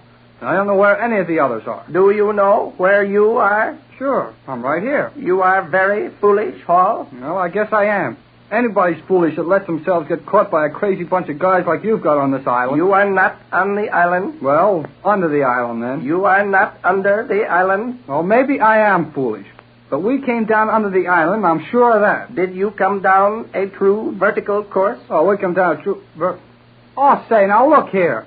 When you mean straight down, why don't you say straight down? We of Euclidia do not speak in the jargon of your commonly mutilated variations of the English language. Okay, I know a few big words myself. But I don't show off all the time by using them. Now, I don't know a thing you want to know. So why don't you let me go and find Mrs. Gregory and the rest of our bunch? The word bunch is perhaps an adequate description of your ill-assorted expedition. Well, our expedition was plenty good enough to find this island. That was made very simple for you. Oh, yeah, I know. Old G47 wanted to see the captain and try to get something he's got. But we escaped from this island, didn't we? Are you not here now? Now, look here. You haven't asked me a question that you don't know the answer to better than I do. And there's no sense in my trying to answer any more of them. I am thoroughly convinced there would be no intelligence displayed in anything you might be a part of. That is all. Oh, can I go now? I said, can I go now? Okay. I can sit here as long as you can. Hey, don't turn that light out. Well, I'm not afraid of the dark. Well, why don't you go on talking? I wonder if... Yeah. That's it. I'm alone. That guy's gone. Jerry, is that you, Jerry? Yeah, this is Jerry. Where are you, Tex? I'm right here. Where are you? Well, I'm right here. At least we're in the same room, I think. Well, I don't like to do much moving around in the dark in these places. Well, neither do I, but it can't be helped. Now, you stay where you are and keep talking. I'll try to come to your voice. Tell me, what happened to Pat and Joan? Well, same thing has happened to us, I suppose. Well, you suddenly pulled into an open steel panel? I sure was. Just a minute or two after you disappeared. Well, I disappeared the same way. Hey, somebody grabbed my arm. Let go. Steady, Jerry. I've got hold of your arm. Oh, golly whiskers. You never know what's liable to happen to you in this place. What about Pat and Joan? Well, I don't know. They were together when I got lifted off my feet and jerked into a little room. Then you were brought in here for questioning. Yeah. That fellow Thales, it sounded like. But I couldn't be sure. He talked a lot like old G47. Yeah, we've heard him talk in other ways, too. Well, I've been questioned just as you have. And I was honored by having G47 himself work on me. Ooh. What did he have to say? Nothing. He wanted me to do all the talking, and I didn't say any more than he did. Well, that must have been a noisy meeting. Well, not very. However, there's no use in our trying to hide our purposes from these Euclideans, Jerry. And no use fooling ourselves. They know we've come here to try and do something about this island, because we're afraid of what they may do to the world if they're left alone. Well, what do you think they're going to do to us? Nothing, for the time being. I hope Joan and Mrs. Gregory are all right. No, if there were some lights in this place, we'd try to find them. Gee, lights. They came on just as you said lights. We're being watched, and overheard, of course. Well, I like the light. I don't care who's looking at it. This room seems to have been designed for just such a purpose as this. Nothing in it but these straight steel chairs. Well, where are we? Do you know exactly? No, except that we're somewhere under the floor of the ocean and not far from the surface location of the island. Is this where we're supposed to stay? No telling, kid. I'm just as much in the dark as you are. Jerry! Captain Bradford! Hello, Joan. I have been feeling my way along cold steel walls until I felt a panel open before me. And I am so glad to see you. Well, we're glad to see you, too, Joan. Where's your mother? I do not know. I was taken from her side as quickly and noiselessly as were you and Jerry. I have not seen her since. Sure a lot of mysterious junk around here. Did one of the Euclideans ask you questions, Joan? Yes. I was blinded by a strong light focused directly into my eyes, while my interrogator remained in total darkness. But I believe it was Thales. Uh-huh. The same guy worked on me. And what was your experience, Captain Bradford? About the same as yours and Jerry's, except that I was questioned by G47. Such things as what were we doing here, and why had we come, and what would we attempt to do now that we were here? The interviews must have been practically identical, then. Joan, dear. Hey, it's Mrs. Gregory. We're all safe, Mother. Oh, I'm so glad, Joan, dear, and Jerry and Tex. What happened to you? Same as happened to you, I expect. A dark room, questions, then silence, and you were alone. Yes, Tex. How did you know? Well, it's just happened to all of us. Oh, thank heavens we're together again. And I hope we can stay together. The lights. They're going out. Now what's coming? Now, take it easy till we find out. Everyone stand still. Hold each other's hands. Give me your hand, Jerry. Right, Tex. There it is. Mother, give me your hand. I will, when I can find yours in the dark. There, dear. Now, Pat, your hand. Yeah, that's right. And whatever you do, don't let go. Any of you. Well, what do you expect? Anything. But whatever happens, let's keep from being separated as long as we can. So, we are all together. G47. Precisely. What's the idea of the black magic, G47? You can do just about as you wish with us here. Why put on this cheap show? Ah, my dear Captain, you will learn to entertain a greater respect for me before you see the outside world again. Just where are we now? You are in Euclidia. That might mean anything. It might indeed.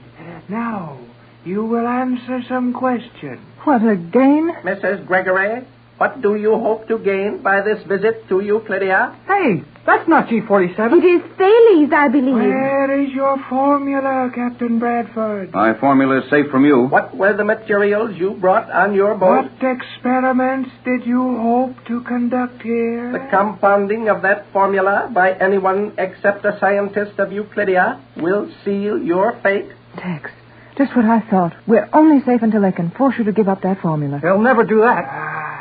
Never. It is a longer period of time than any human is allowed to hold a secret. We will never give this up, G47. You are very foolish to ally yourself with this hopeless cause, Cleostra. Now, wait a minute, you two. I'm not a bit frightened by these third-degree methods.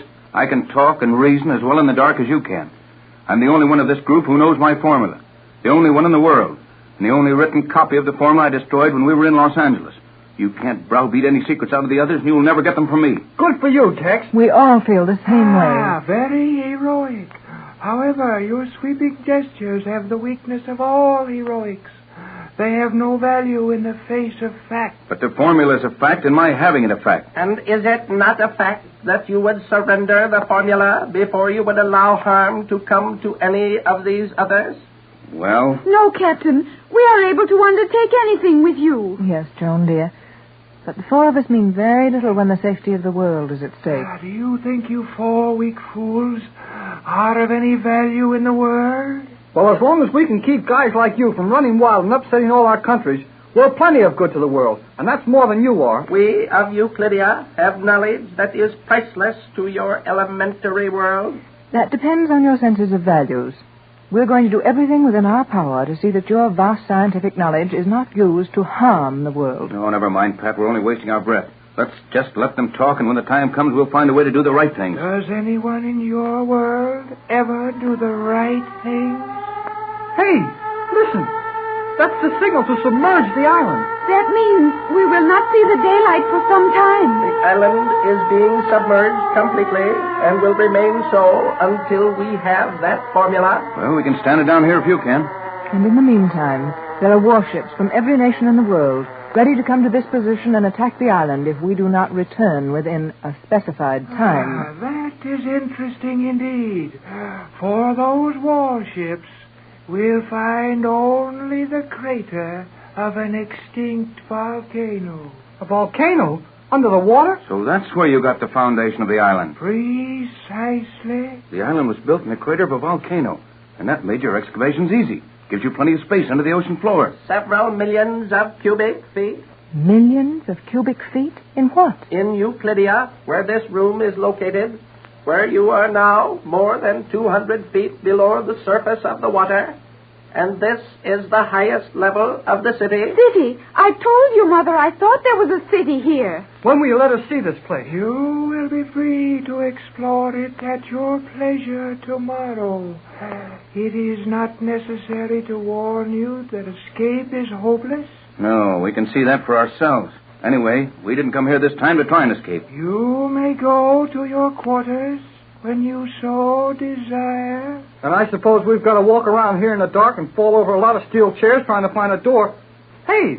You're wrong, Jerry. There's plenty of light now. G47. And Thales. They are gone. Golly, gone without a sound. And they were both right here in front of us. Don't let that bother you. We're going to have a lot of things more serious than disappearing tricks to contend with. Yes, our position is serious now, Tex. We cannot escape as we did from the island. No, they're not kidding about that. We're 200 feet below the ocean. 200 feet. Under the water. It might as well be 200 miles.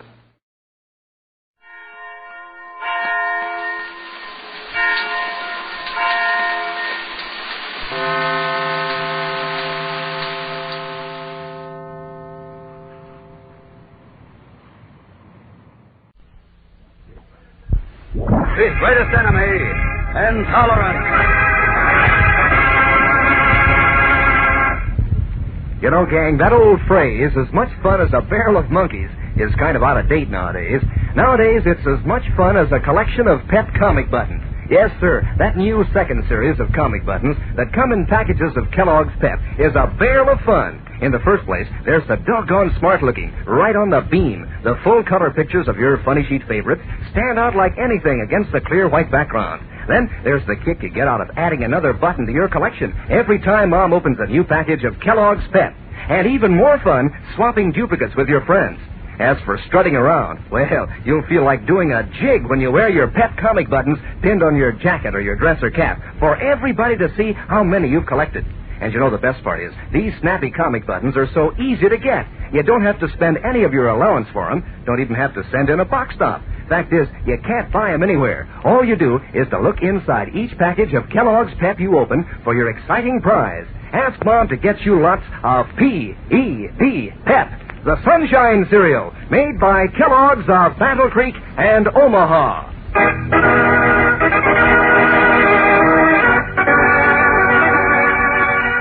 And now, the adventures of Superman. Less than an hour after Danny O'Neill, a young Daily Planet newsboy, had told Clark Kent, Jimmy Olsen, and editor Perry White that he had seen and recognized one of the two boys who started the fire in Hoffman's drugstore, a fire that spread and wiped out 6 of the 7 buildings on Morton Street, Danny was brutally attacked in the dark hallway of the tenement in which he lives. A short time later, Clark Kent received word from Beanie, the Daily Planet office boy, that Jimmy Olsen was in the Metropolis Hospital. As we continue now, Kent has just rushed into the hospital. And to his amazement, he finds Jimmy nervously pacing the main floor waiting room. Jim, what happened? What's wrong? Gosh, Mr. Kent, I thought you'd never get here. Well, Beanie had some trouble locating me. What's it all about? From the way Beanie talked, I was sure you were in an accident. Oh, no, it's not me. It's Danny. Danny O'Neill. What about him? All I know is he's in bad shape. He's on the danger list. Danger list? What happened to him? You remember when we were in the office and you said to take Danny home in a taxi? Yes? Well, that's what I did. I dropped him right at his door, and I thought I'd be a sport, so I took the taxi home. Yes, go on. Well, I was washing up for dinner when the telephone rang. It was Father Sheehan, you know, the priest at St. Mary's. Well, he's the young priest, isn't he? Yeah. He said Danny was in the hospital, badly hurt, and that he kept asking for me, and could I come right over? Beanie got it all wrong. He said you were taken to the hospital. Well, anyway, what happened to Danny? I don't know. Father Sheehan and the doctor have been with him ever since I got here. Oh? The doctor said he'd let me know the minute... Oh, here he comes now. You can go up now if you wish, young man. Take the elevator to the 5th floor. Father Sheehan is waiting for you outside the room. Thank you, Doctor. Come on, Mr. Kent.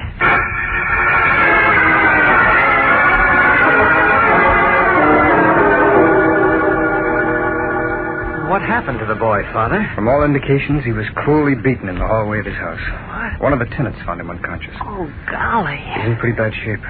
Doctors are afraid he may have a brain concussion. Oh, no. That's what it looks like. Well, we'll go in now, but we can only stay a minute or two. And he mustn't be excited. Remember that, Jim. Oh, yeah, okay.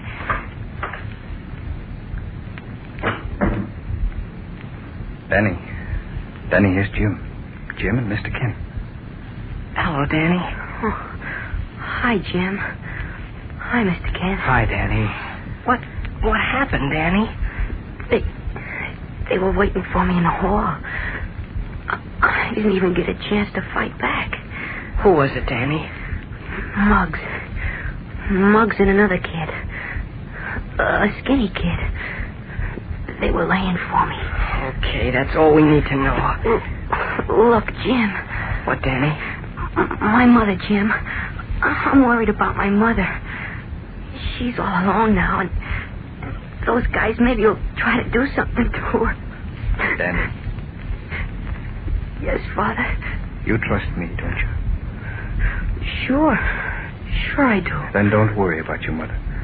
I promise you no harm will come to her. And she won't be alone either. I'll arrange for someone to live with her until you're well enough to go. The important thing is for you to get well. Get well quickly.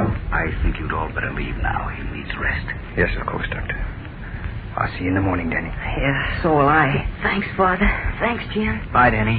Bye, Mr. Kent. Doctor, you have my phone number in case. Yes, Father, I have. Gosh, I never saw anybody's face so white. He's a sick boy, Jim. A very sick boy. Just wait till I get my hands on that Muggs. Just wait. Easy, Jim. They try to kill him. They try to kill him to keep him quiet. I'm afraid I don't quite understand what this is all about. Do you know, Kent? Yes, Father, I do. It seems that Danny was an accidental eyewitness to the starting of the Morton Street fire last night. He was? Uh-huh. And he recognized the boy who hurled the brick through the window of Hoffman's drugstore. He told Jim about it, and Jim brought him to the Daily Planet, where he repeated the story for Mr. White and myself. He was a little frightened because he thought the boy had seen him, too, and he was afraid he might get into trouble. He was right, he did. And this boy, the boy Danny saw, is he the same one? Yeah, the one who beat him up. His name is Muggs. And he started the Morton Street fire? He and another kid. The boy Danny identified as Muggs broke the window of the drugstore. The other lad sprinkled gasoline over a gauze perfume display, and Muggs set fire to it. I see. Why they did it hasn't yet been explained. Unless it was just vandalism. No, Kent. No, there's more to it than that. A lot more. Setting fire to Dave Hoffman's store is just the beginning. Beginning of what? Well, listen. About a month ago, Mr. Walters, principal of a public school, asked me to attend a meeting in his office. Uh-huh. There were 6 of us present. 3 members of the clergy, Harry Stone, Rabbi of the Morton Street Temple, Sam Leeds of the First Congregational Church, and myself. And 3 laymen. George Murphy, the retired police inspector, and Dave Hoffman, the druggist, and Mr. Walters. What was the purpose of the meeting? Well, we met to discuss 2 things. How we could get the youngsters of this crowded neighborhood off the streets, and more important, how we could show them how to get along with one another, no matter what their race or religion. I can't think of anything better you could have done. Well, to make a long story short, we planned to build a clubhouse and playground for the neighborhood kids. We were going to call it Unity House, and its doors were going to be open to youngsters of all races and all creeds. And then something happened? It sure did, Jim. The moment our plan was announced in the papers, all 6 of us received threatening letters telling us to lay off or else. Did you turn them over to the police? Yes, but there was no chance of tracing them. Evidently, last night, the rats decided to come out of their holes. I'm sure it was they who set fire to Dave Hoffman's store. You mean those kids, Muggs and the other one, don't want you to build a clubhouse? Oh, no, Jim. Father Sheehan means there's someone behind all this. Someone who's telling Muggs and his gang what to do. Perhaps even an organization. That's right, Ken. And if Danny doesn't pull through, it'll mean they're not even stopping at murder. But why are they doing it? What's the idea? The idea is to prevent us from getting the youngsters of this neighborhood together. To prevent us from trying to teach them that all of us were created equal. That we have equal rights, and that those rights should be respected. Oh, why don't we go out and grab Muggs and get him to tell us who's behind this? It's not that easy, Jim. Chances are he won't talk. And have him clapped into jail for setting fire to Mr. Hoffman's store and beating Danny up. But it isn't Muggs we're after. It's someone higher up. You agree, don't you, Father? No question about it, Kent. This has all the earmarks of an organized attempt to stir up trouble between people of different races and religions. Why, it's the Nazi method. Well, we licked the Nazis, so I guess we can lick this. Once we locate the people behind it. Got any ideas? Yes. Yes, but I'll have to have a talk with Inspector Henderson first to see whether he'll play ball with us. And I want to talk with you. To me? Uh-huh. Suppose we all get out of the main floor waiting room. Ken, I think perhaps I'd better stay up here. What? The way things are, I may be needed suddenly. Oh, yes, of course, I understand. But count me in on anything you plan to do. We certainly will, Father. As soon as I'm through with Jim, I'm going over to police headquarters. If Henderson will cooperate, I'm sure we can get those rats you mentioned to walk into a trap.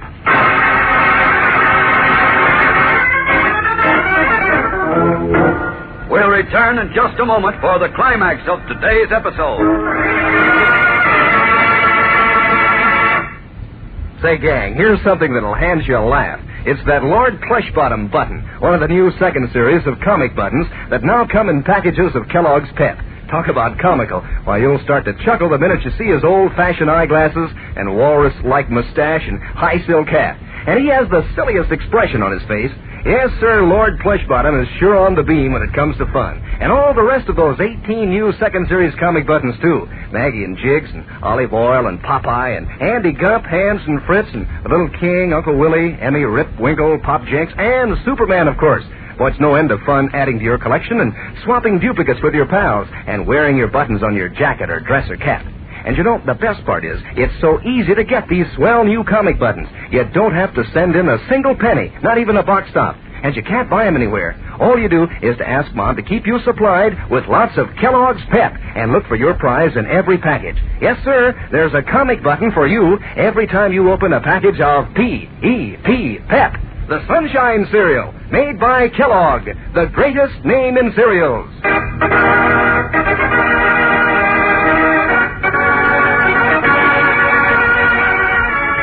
Now, back to the adventures of Superman. In the main floor waiting room of the Metropolis Hospital, Clark Kent, his voice low and confidential, outlines his plan to Jimmy Olsen. The point is this, Jim. Under ordinary circumstances, the police would arrest Muggs and the boy who worked with him. However, that would warn whoever's behind Muggs, put them on guard. Yeah, but what are you going to do? Let him go? Well, for the time being. I'll explain the situation to Henderson. I'm sure he'll give me the go-ahead. Go-ahead for what? For the plan I have in mind. Oh. It's dangerous and it may take time, but it's the only way I can see to get to the bottom of this. Let's see, it's 8:30 now. I'll call Lois and the chief from headquarters and have them meet me at the office to talk this over. You'd better get something to eat and then go back to the office and wait for me. Well, I thought maybe I'd hang around here with Father Sheehan. You won't need me. Are you kidding? We need you more than we need anyone. Well, why? My whole plan revolves about you, Jim. What? About me? Yes. I might as well tell you now, Jim, before we get into it, that it may mean risking your life.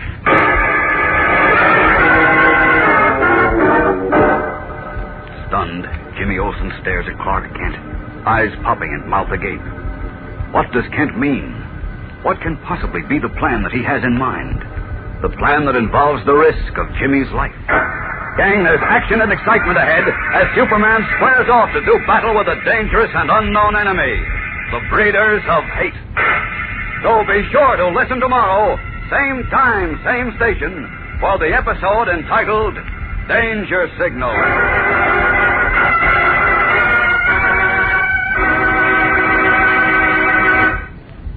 Superman is brought to you by Kellogg's Pep, the super delicious breakfast cereal. For breakfast, it's Kellogg's Pep. For excitement, it's the adventures of Superman.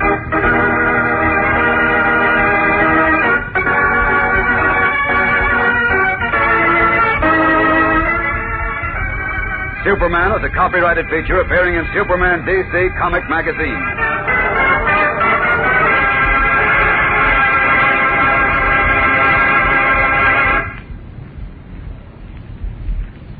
You know, lots of you kids have dogs, and I'll bet one of the things they enjoy most is a tug of war. Dogs seem to get such a kick out of using their strong teeth and muscles. Now, if you want to help keep your dog strong and husky, feed him Kellogg's Grow Pup dog food. It's just wonderful for dogs and has a good meaty flavor dogs like. There are 3 different kinds. There's Grow Pup Ribbon, Grow Pup Meal, and Grow Pup Pellets. Ask your mother to get Kellogg's Grow Pup today and see if your dog doesn't gobble it right up. And be sure to be with us tomorrow for the thrilling adventures of Superman. This is the Mutual Broadcasting System. Kellogg's Pep. P-E-P, Pep.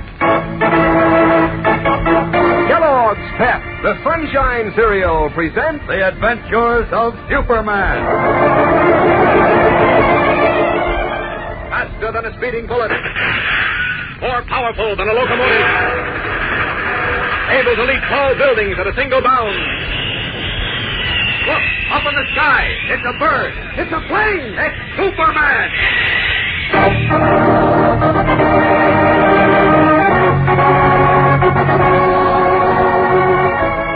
Today, Superman, mighty man of steel, sets out to perform a miracle in an effort to snatch from the jaws of death the life of Danny O'Neill, youthful victim of the forces of intolerance.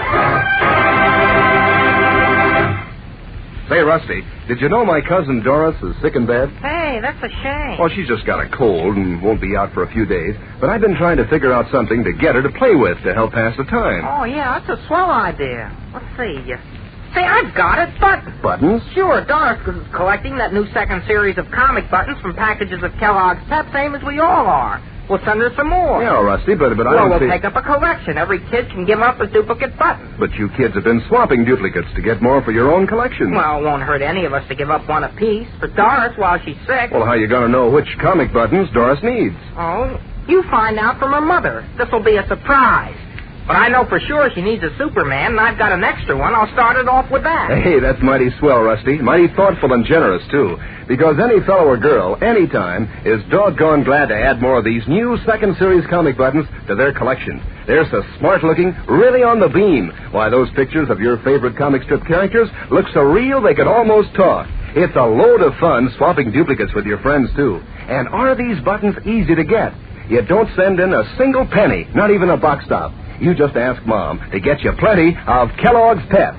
Inside every package you open, there's your thrilling prize. Remember, that's P-E-P, Pep, the Sunshine Cereal, made by Kellogg's of Battle Creek.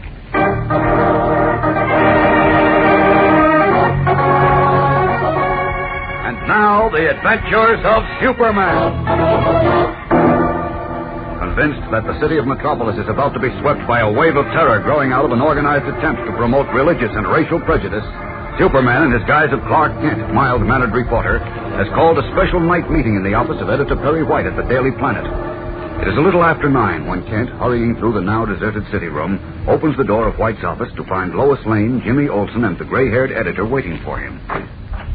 Well, I must ask, you were never coming. I'm sorry I'm late, but I couldn't help it. All right. Never mind the excuses. What's this all about, Kent? Well, mind if I catch my breath, Chief? Well, catch something else if this isn't important. I had a date tonight, but Jimmy said It's that important, Lois. Very important. Last night, as you know, 7 stores on Morton Street were burned down. The fire was started by 2 boys, one of whom has been identified. Where did that information come from? A young friend of Jimmy's, a boy named Danny O'Neill, who happened to see the 2 kids break the window of Dave Hoffman's drugstore and start the fire. He recognized one of them, a kid known as Muggs. Why didn't he go to the police? Wait a minute, Lois. Danny was afraid to go to the police because, as he said, Muggs was a tough kid, and, well, if he found out Danny had snitched, he'd beat him up. Good heavens. When Danny got home this evening, Muggs and another boy were waiting for him in the hallway of his tenement house. They beat him up so badly that he's now in the Metropolis Hospital hovering between life and death. And you're not serious? Dead serious, Chief. You mean to tell Wait a me minute, you haven't heard anything yet. Jimmy and I were at the hospital. It was about 8, wasn't it, Jim? Yeah, just about. Did you see the boy? Just for a moment or two. But we met his priest, Father Sheehan from St. Mary's. Well, I know Father Sheehan. Well, he told us what was behind the Morton Street fire, Danny O'Neill's beating, and whatever may follow. What do you mean, Clark? Well, here it is in a nutshell.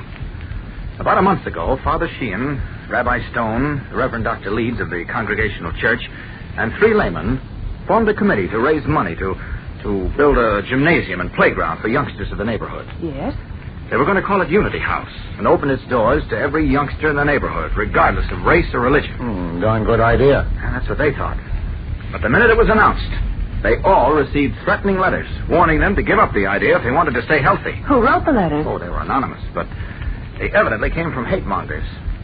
Father Sheehan believes it's an organization attempting to stir up trouble between different races and religions. Well, that wouldn't surprise me one bit.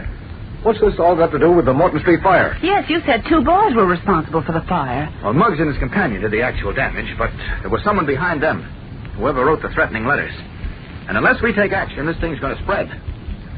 Dave Hoffman was the first, but he won't be the last. The only action to take is to have the police pick up those 2 hoodlums. No, Chief, no. I had a long talk with Inspector Henderson. If the police arrest Muggs and the other boy, whoever's behind them will run for cover.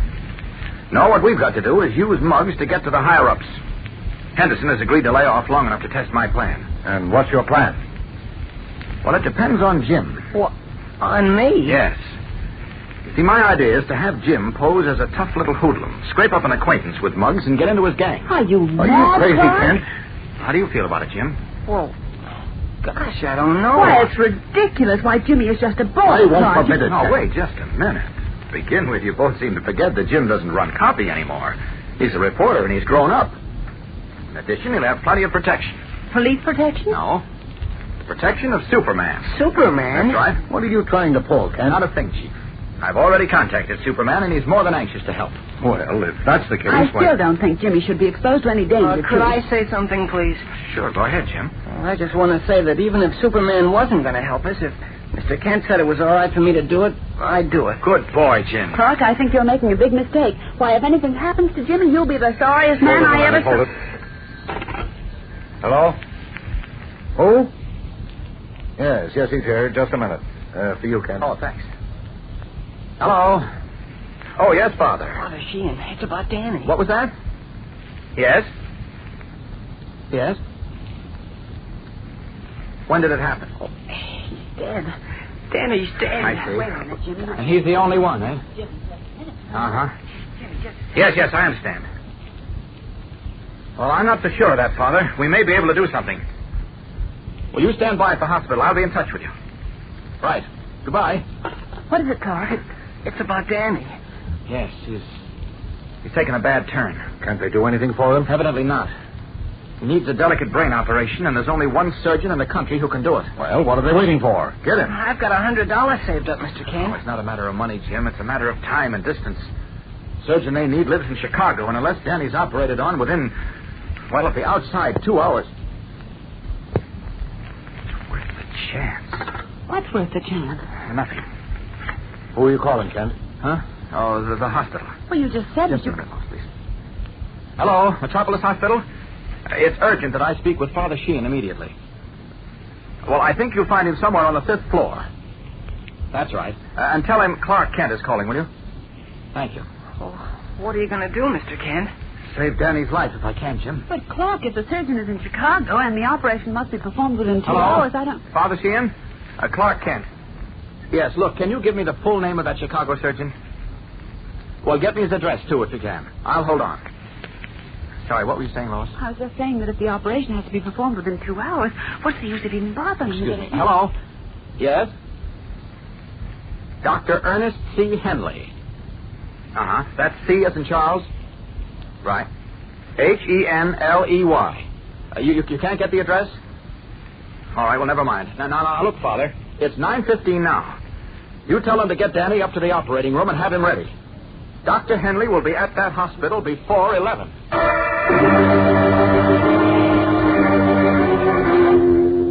Mouths agape, Perry White, Lois Lane, and Jimmy Olsen listen as Clark Kent promises to transport a famous Chicago brain surgeon 1,000 miles in less than 2 hours. We know, of course, that he intends taking action as Superman. But even Superman may fail this time. We'll know more in a moment when we return for the tense and exciting climax of today's episode. So stand by.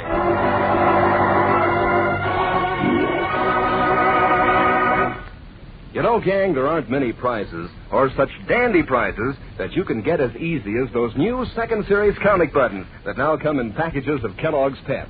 Why, you don't have to spend a single penny of your allowance, and yet you can have the fun of collecting 18 different buttons, each one with a true-to-life picture of one of your favorite comic strip characters. It's no end of fun to add to your collection every time Mom opens a new package of Pep.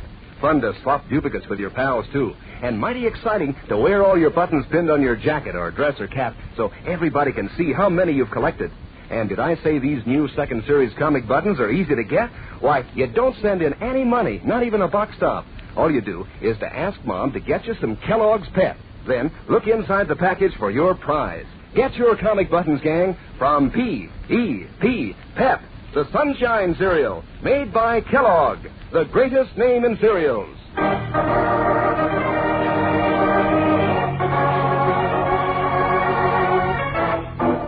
Now, back to the adventures of Superman. With only a brief 2 hours in which to save young Danny O'Neill's life, Clark Kent and his true identity of Superman has streaked from Metropolis to Chicago, a distance of 1,000 miles, in search of Dr. Ernest Henley, a famous brain surgeon. We join him now as once more in the garb of the mild-mannered, bespectacled newspaper reporter. He has tracked him to a medical meeting.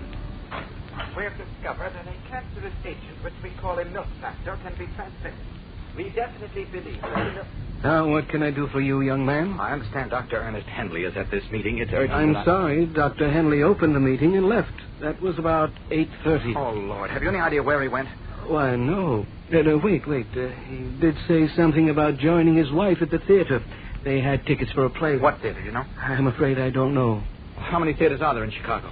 Well, now, let me see. There's the Civic, the Blackstone, Great Northern, the Schubert, the Studebaker.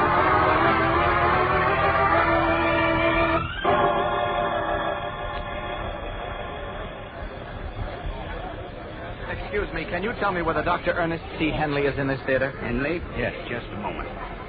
Baker, Gray, Bryan, Richards. Sorry, if he is, he didn't leave his name at the box office. Dr. Ernest C. Henley? Miller, Levine, Roberts, Dunn. Sorry. Dr. Ernest C. Henley, please. Jeffries, Carson, Cohen. Sorry. Dr. Ernest C. Henley. Sorry. Dr. Ernest C. Henley. Sorry. Dr. Ernest C. Henley. Sorry. Dr. Ernest C. Henley.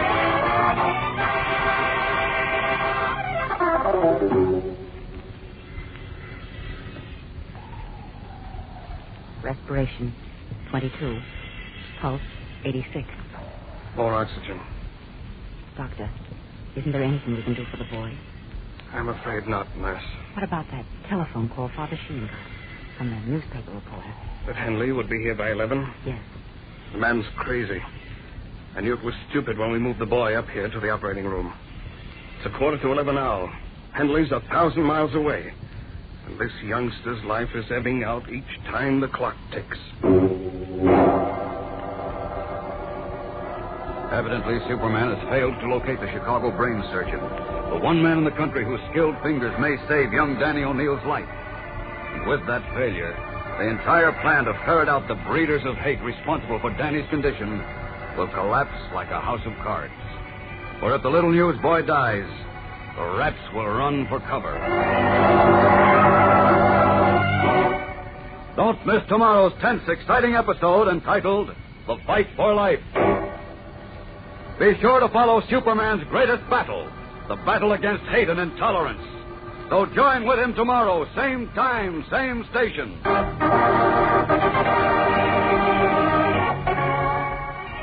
And remember, for breakfast, it's Kellogg's Pep. For excitement, it's the adventures of Superman.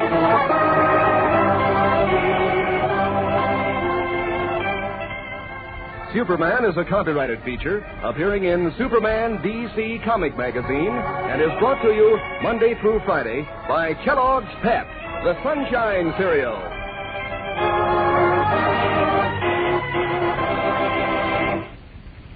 Say, if you want your dog to tag right along with the gang, if you want him to be strong and husky, don't let him eat just to fill up. Mix his scraps of meat and fat in with Kellogg's Grow Pup dog food. Then just see if you don't get congratulations on what a fine dog you have. Grow Pup has what it takes to help keep a dog hitting on all fours, and it's full of swell, meaty flavor dogs like. Besides, there are 3 different kinds of Grow Pup. Grow Pup Ribbon, Grow Pup Meal, and Grow Pup Pellets. Ask Mother to start feeding your dog Kellogg's Grow Pup today. And be sure to be with us tomorrow for the thrilling adventures of Superman. This is the Mutual Broadcasting System.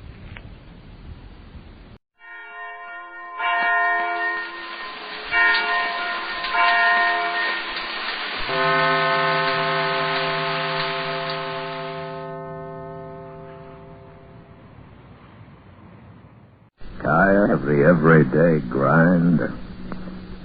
Ever dream of a life of romantic adventure? Want to get away from it all? We offer you Escape. Escape, designed to free you from the 4 walls of today for a half hour of high adventure.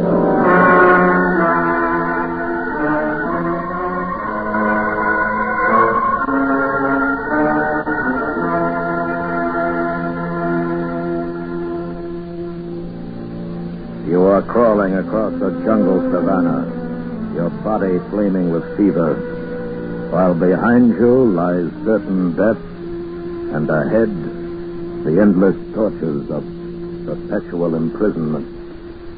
Listen now as Escape brings you Evelyn Waugh's classic story, The Man Who Liked Dickens.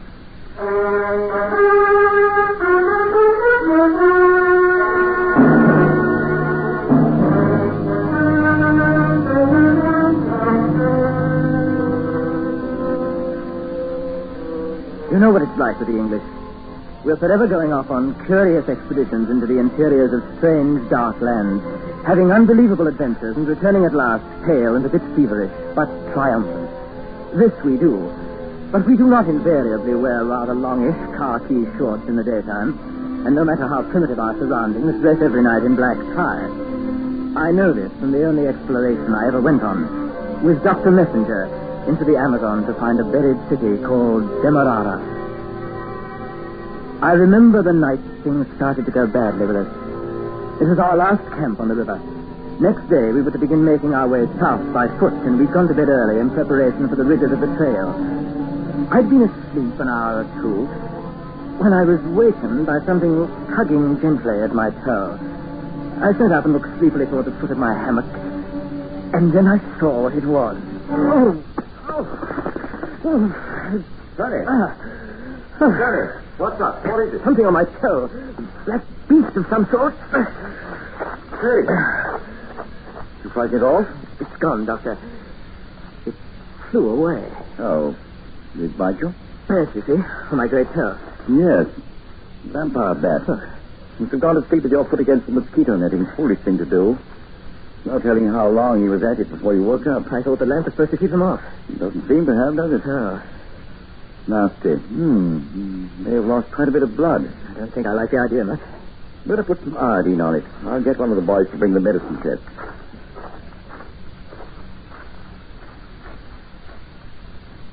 Machuzi! Machuzi! Here! That's odd. Machuzi! What the devil?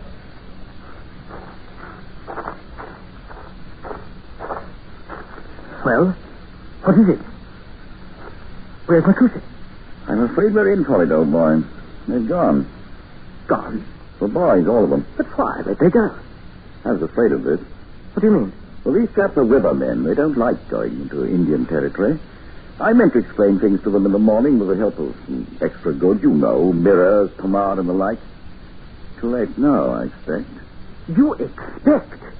This is a bloody fine way to run an expedition. Now we're alone, absolutely alone, in this filthy jungle. Well, what if we are? We'll move on. We have our maps. Takes a bit of poise, that's all. Poise? Are you mad, messenger? We can't even get back alone. How can we go on? Well, the situation is grave, lad, I must admit, but not desperate. Not altogether desperate. I wasn't sure whether Dr. Messenger had lost his mind or if he was merely displaying British calm in the face of disaster. In any event, by morning I was beyond caring very much. When I awoke, my head was flaming with fever, and by noon I was slightly delirious. The following day was no better, and Dr. Messenger was rather concerned. How do you feel, lad? Awful. I'm afraid I'm being a great nuisance. No, that's not the point. Here, I brought you something to drink.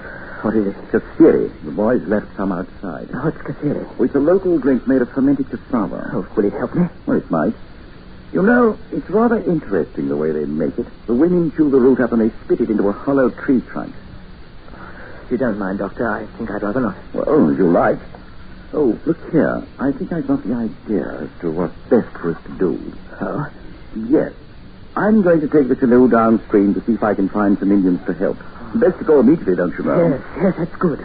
All right, I'll come and see you off. You better stay quiet in your hammock. No, I'll come stay safe, but I want to see you off. It'll be good for my morale, to get myself up a bit. Perhaps. Well, anyway, I'll be back before tonight. Oh, come along. You can sit on the bank and wave goodbye, shall I? I staggered down to the river's edge, where I sat with my back against a tree and watched Dr. Messenger launch the canoe and paddle out to midstream. My vision was rather blurred by the fever, and I'll never know exactly what happened. But suddenly, the canoe seemed to pitch up and over, throwing Dr. Messenger out into the water.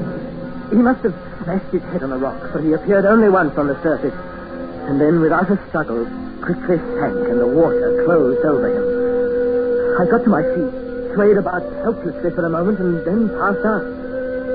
I remember nothing more until Mr. Todd found me.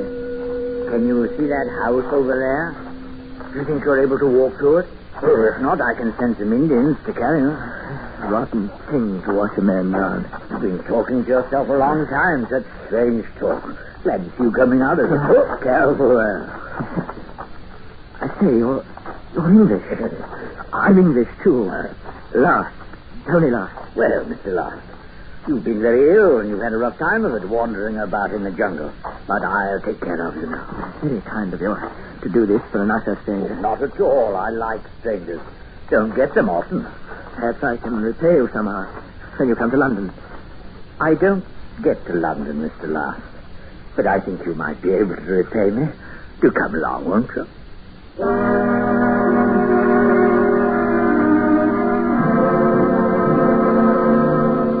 My recovery was slow, but Mr. Todd proved the most patient of nurses.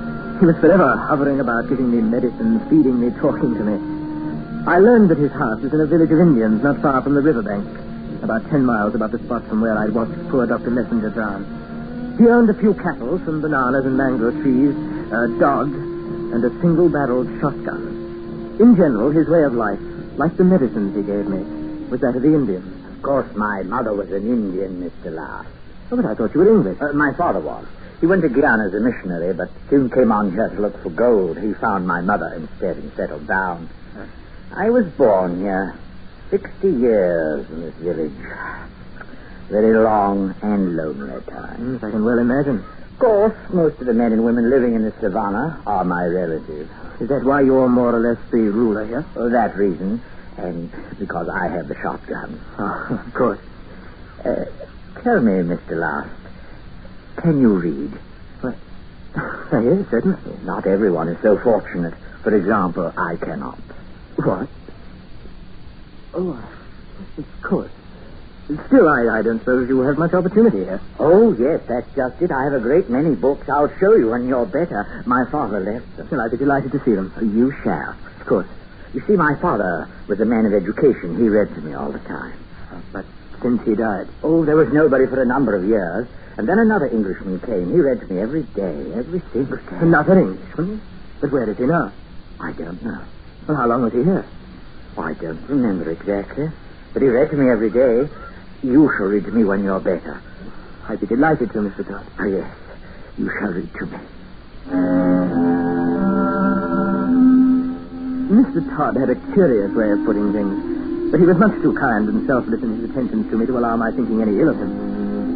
Still, he did give me a turn one day when we were taking a short walk around the village. It was the first time I'd left the house since the fever had gone. You'll find the Indians quite friendly here, but, I'd keep apart from them if I were you. But why, if they want to be friendly? Things aren't always quite as they appear to be here in the jungle, Mr. Ross. Well, I'll go slow, if that's what you mean. That's not exactly what I mean. I say, what's that? What? Yeah, between those mango trees, that mound of dirt. Oh, yes. It seems to be a grave. It is. Oh, of course. Your father? No. Barnabas is buried there. Barnabas Washington. Barnabas? Yes, the Englishman I told you about him. You mean the one who was here? Who read to you so much? Oh, he read beautifully, Barnabas did. But look here, Mr. Todd, you told me you didn't know where he was. Well, I don't. Do you? Yes. Oh, I see. That was an odd way of putting it, I must say. Tell me, Mr. Todd, how long was he here, Barnabas Washington? Quite a long time. I know, but exactly how long? Oh, I don't keep much track of time down here. You know how it is. At any rate, he never got home. He died here. Oh, yes. And he was so very kind. Every afternoon for 2 hours he used to read to me. Well, I suppose it was a good way to pass the time.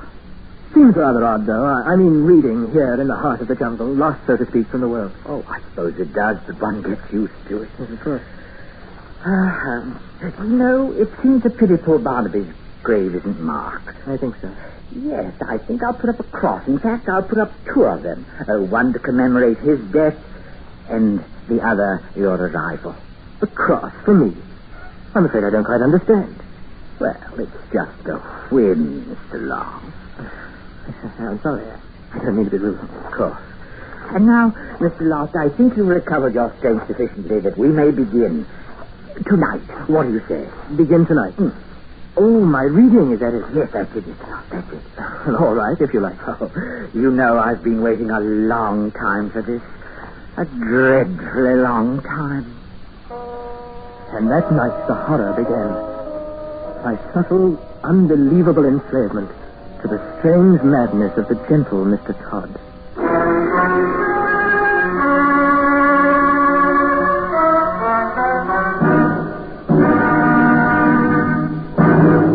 We will return to Escape in just a moment, but first, when you hear or read about foreign propaganda against the American economic system, do you just feel resentment, or can you answer the charges in your own mind with facts? It's true, our system has faults. It also has provisions for constant improvement, and our high production of goods and services has gone hand in hand with the preservation of our basic freedoms. Understanding our system ourselves is the first step toward combating propaganda against it. And now, back to Escape.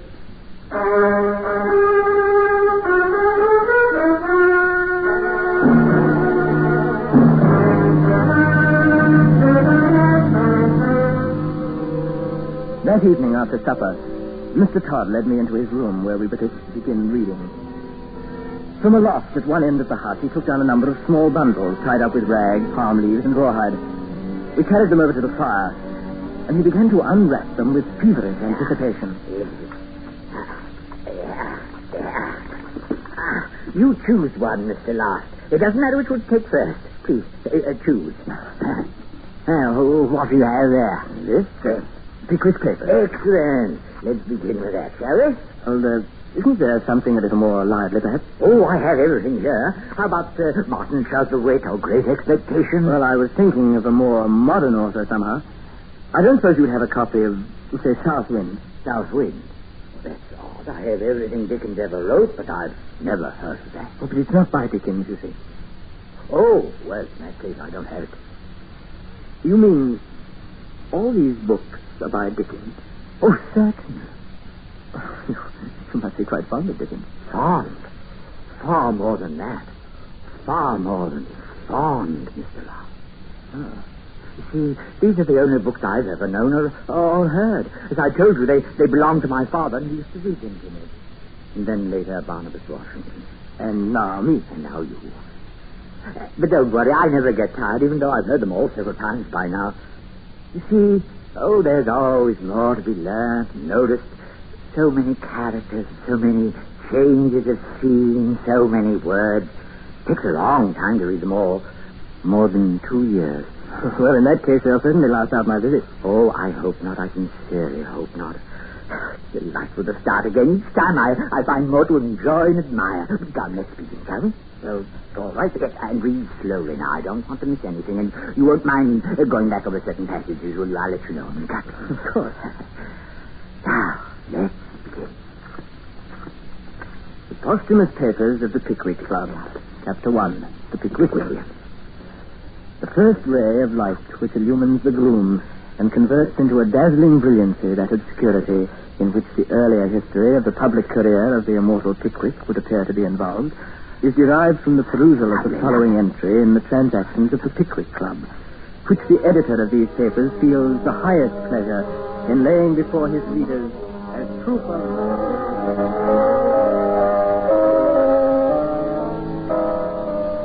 As I continued to read, the old man frequently interrupted with questions or comments or requests that I reread a favorite passage. His delight was rather contagious. But by the time we were on the 4th volume, the novelty had begun to wane. And anyway, I was feeling strong enough to be restless. More than once I brought up the subject of my departure. But Mr. Todd seemed obtuse and paid no attention. Finally, one day, he actually became a bit menacing about it. I had just finished a chapter of Bleak Heart and was resting my eyes for a moment. You know, Mr. Last, you read even better than my father. Even better, I might add, than Mr. Washington. Well, we still have a lot to get through. I hope I shall be able to finish it before I leave. Oh, yes, don't disturb yourself about that. You'll have time to finish it, my friend. Look, Mr. Todd, the time's come when I really must be thinking of getting back to civilization. I've already imposed on you much too long. Oh, not at all, Mr. Loss. It's been a pleasure, a great pleasure. I know. But still, how soon do you think I'll be able to get a boat? A boat? Yes, to go downriver. Oh, no, you know I appreciate all your kindness more than I can say. Oh, Mr. Loss, any kindness I may have shown is amply repaid by your reading of Dickens. Do not let us mention the subject again. Well, I'm very glad you've enjoyed it, but I really must be thinking of getting back. Oh, yes, the other Englishman's like that, too. He thought about it all the time. But he died here, poor chap. Mr. Todd, how long was he here, the other Englishman? Oh, now, I don't recall exactly. We pay so little attention to time down here, you know. Well, did he read all of Dickens to you? It was a long time ago. But I do remember Dombey and Son 3 or 4 times. 3 or 4 times? But you said it took 2 years each time to go all through. Yes, about that. Mr. Todd, why did he stay here all those years? Well, I don't know. I never asked. But there must have been some reason. Well, he never said. All right. But I really must press the point. When can I get a boat? There is no boat. Well, then the Indians can build one. Well, you must wait for the rains. There isn't enough water in the river now. Well, how long will that be? Oh, a month, 2 months. All right, then. I'll wait a month or two. Of course. Now, let's get on. Now, it's so interesting what Dickens has to say about the law's delay. Bleak Heart has always been such a favorite of mine.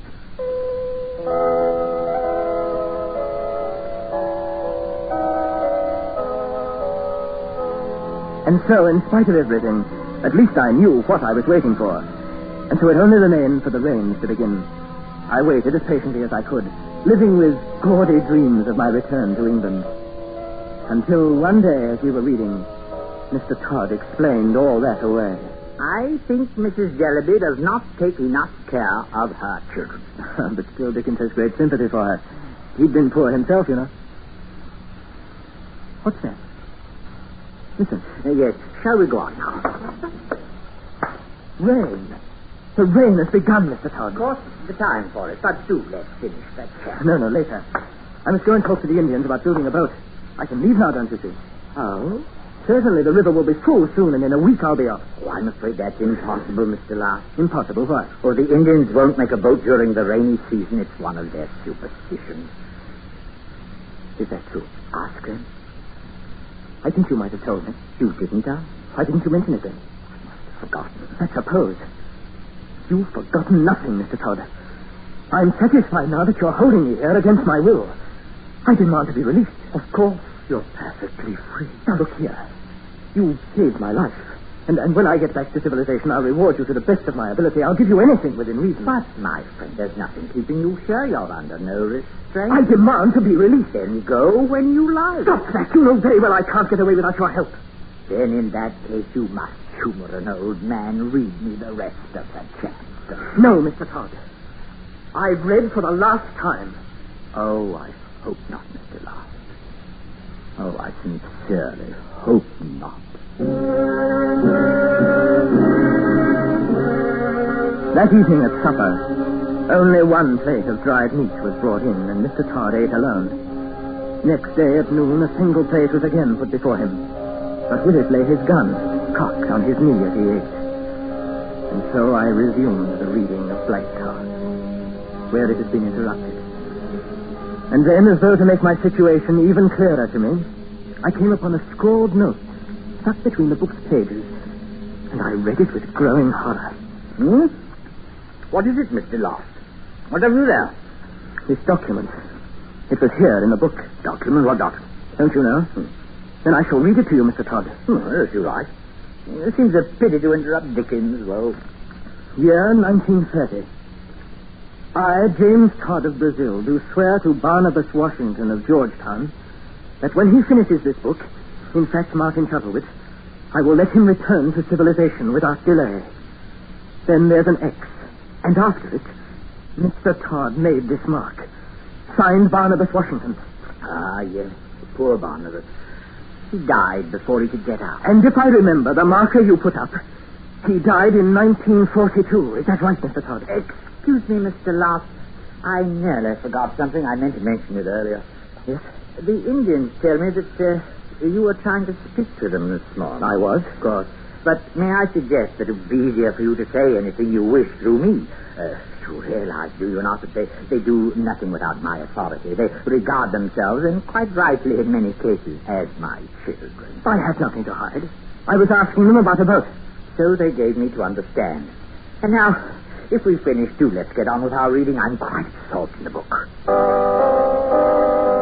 We finished Bleak House, and Oliver Twist, and Great Expectations, and Nicholas Nickleby, the Old Curiosity Shop, Little Dorrit, Edwin Drood. More than a year passed, and Mr. Todd began looking forward to starting all over again. The empty days followed one another in hopeless succession, until one morning, a stranger suddenly arrived in the savannah, a prospector, one of that lonely order of men who wander for a lifetime through the forest, tracing the streams for gold. Mr. Todd was out, puttering about on business for the farm, when the man appeared. I found him a plate of meat and fed in and eagerly sat down at the table across from him. Nice setup you got here. Look here. Where are you bound for? Manaus. Need a new outfit. You've got to do something for me. It's terribly important.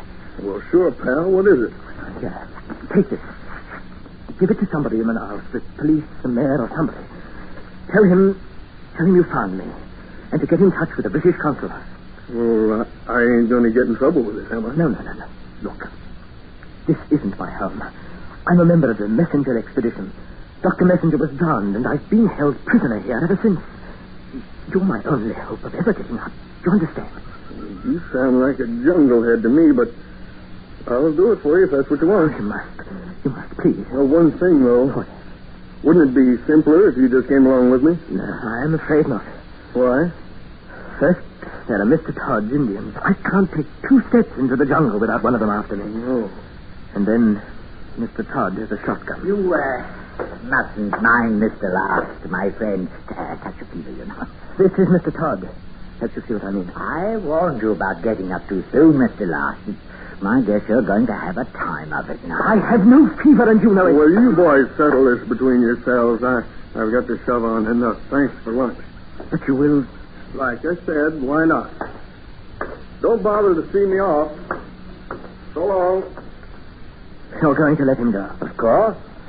Oh, come, Mr. Loft. I believe we're going to begin Little Doris today. I'm most anxious to hear it again.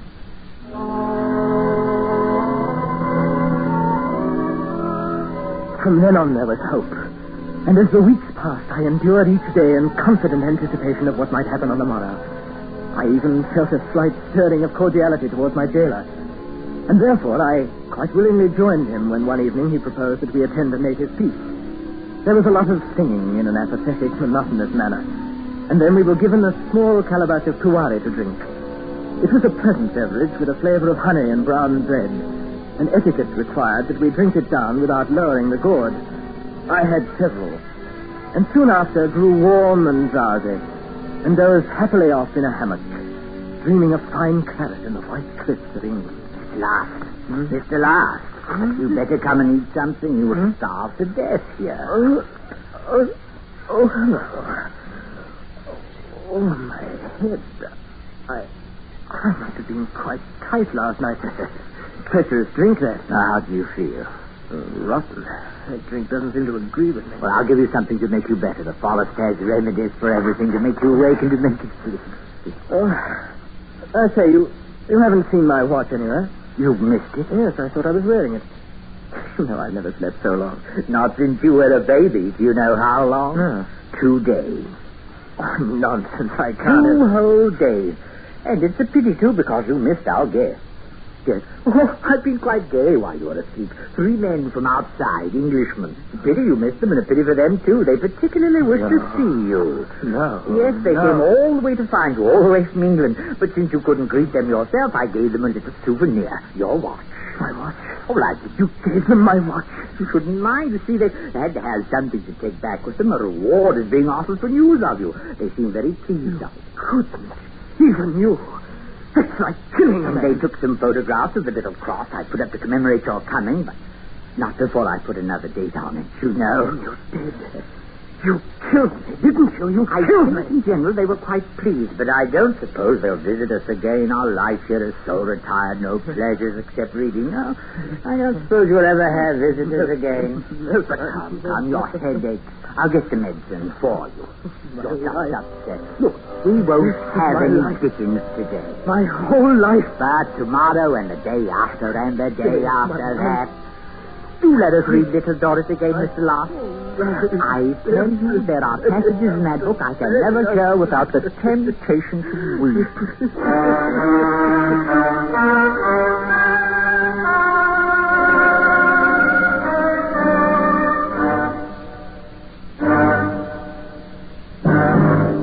Under the direction of Anthony Ellis, Escape has brought you The Man Who Liked Dickens by Evil and War, especially adapted for Escape by John Meston, and starring Terry Kilburn as Tony with Joseph Kearns as Mr. Todd. Featured in the cast were Ramsey Hill and Joe Cranston. The special music for Escape is composed and conducted by Leith Stevens. Next week. You are standing in a Mexican bull ring, your body racked with fear, while in front of you the terrible horns of a huge fighting bull are waiting, and all around you the crowd is demanding that you move in and come even closer to death.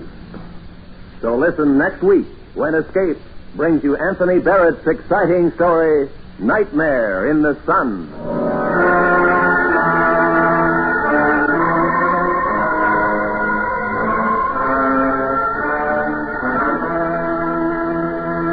This is Roy Rowan speaking.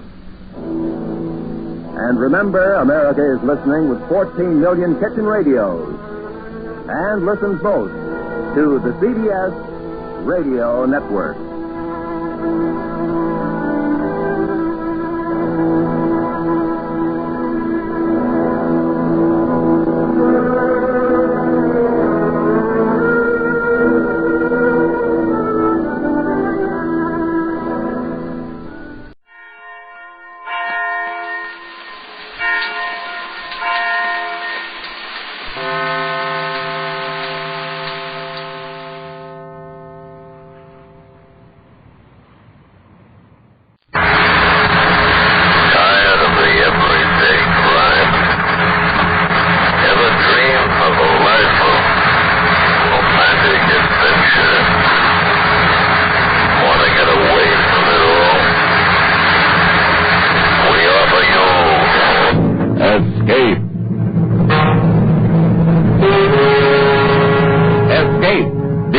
to free you from the four walls of today for a half hour of high adventure.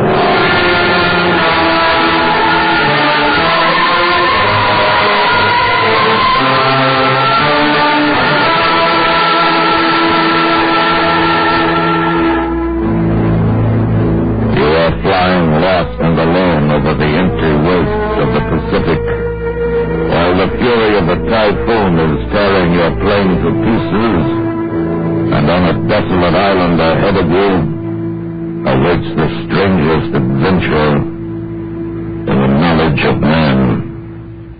Listen now as Escape brings you Nelson Bond's famous story, Conqueror's Isle.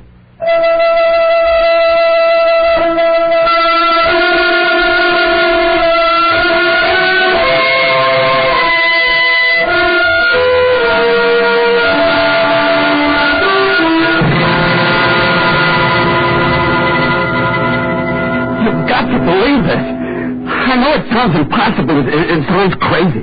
But you've got to believe it. That's why I'm here. It's the truth, and you've got to believe it. You've got to, sir. That's the way he started, almost as soon as I'd walked into his hospital room. He wasn't violent, you understand. There was no need for restraint. But his every action, every gesture was evidence of a psychotic condition. The extremely charitable battle fatigue. It was an odd case. I was already well acquainted, of course, with the history. Graduate of Annapolis, lieutenant in the Fleet Air Arm, excellent record, citations for bravery and so forth. Toward the end of the war, he and his bomber crew disappeared over the South China Sea. Search failed to find them up. They were, of course, presumed to be lost. Then a month ago, almost 7 years later, Lieutenant Brady was found by a Brazilian freighter, alone, drifting and nearly dead in a tiny life raft. Curiously enough, his position was not far from that last reported by his radio operator 7 years earlier.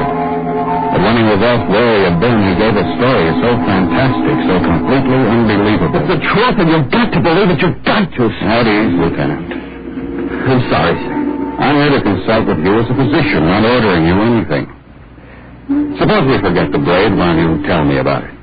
Yes, sir. Where should I begin? Well, it's your story. You know what it is you want me to believe. Somebody's got to do something, Doctor. It's getting later, and every day that passes, they grow stronger. I've got to make people understand. I've got to make you understand. At the beginning? Suppose you start with that last flight at the end of the war. Yes, sir. I get it. Well, it was this way. We'd finished our mission, and we were starting for home.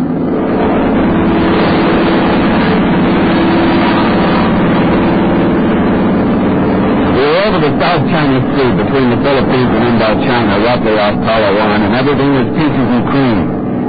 The yard in Alice was pulling along like a dream, and I was sitting there chewing up a pack of gum, thinking about how good that can of cold beer was going to taste. When the intercom popped up in my ear. Lieutenant, captivated, 10 o'clock. Huh? Yeah, you're right. Looks like a tramp. That's what I figured. Have you still got Bertha? Yes, sir. Okay, maybe we can have some fun. Red 4 to Mac. Red 4 to Mac. Go ahead, Red 4. Left later, 10 o'clock. Check. McKelly and Bertha, how about it? Why not? Sure, party. Go ahead. And good luck. Roger, now.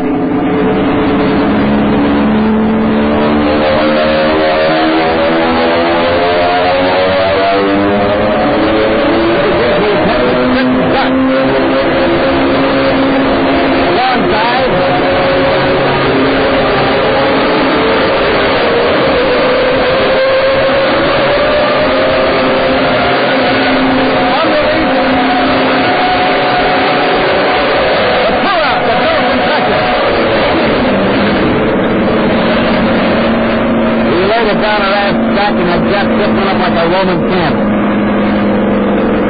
Hey, nice going, Lieutenant. Right on the button. That's one job we won't have to worry about anymore. Lieutenant, we're hit. Huh? He said Cap must have come up and hit us. He's spraying gas all over the Pacific out of the left wing tank. Yeah, I see it. Guys, get ready for a bath. We'll never make it back. I object. It ain't Saturday night. Never mind. I always did want to take a ride on one of them little rubber boats. Maybe you'll be out to get us before we have a chance to get thirsty. Red 4 to Mac. Red 4 to Mac. Nice going, fella. Yeah, only it was a two-way deal. We're hit, Mac. We can gas fast. Think they can make it? No, it's a soft asteroid. Sorry, fellas. Keep your radio on. Give your last position to base before you ditch. They'll have arrested party out in an hour. We'll call. See you tonight. Good luck. Over. Roger and out.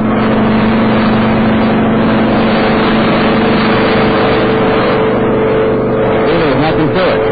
Happened every day. The ships all over the Pacific, they'd have a destroyer sitting there when we came down almost. But a half hour later, when our gas was down to a few cupfuls and the rest of the squadron was long out of sight, an amazing thing happened. One minute, the sky was clear and cloudless. The next minute, we were surrounded by thunderheads and a typhoon hit us. Holy cow, Lieutenant! Where'd this come from? I don't know, but it's a rule. Fasten your safety belts. There's no telling what this will do to us.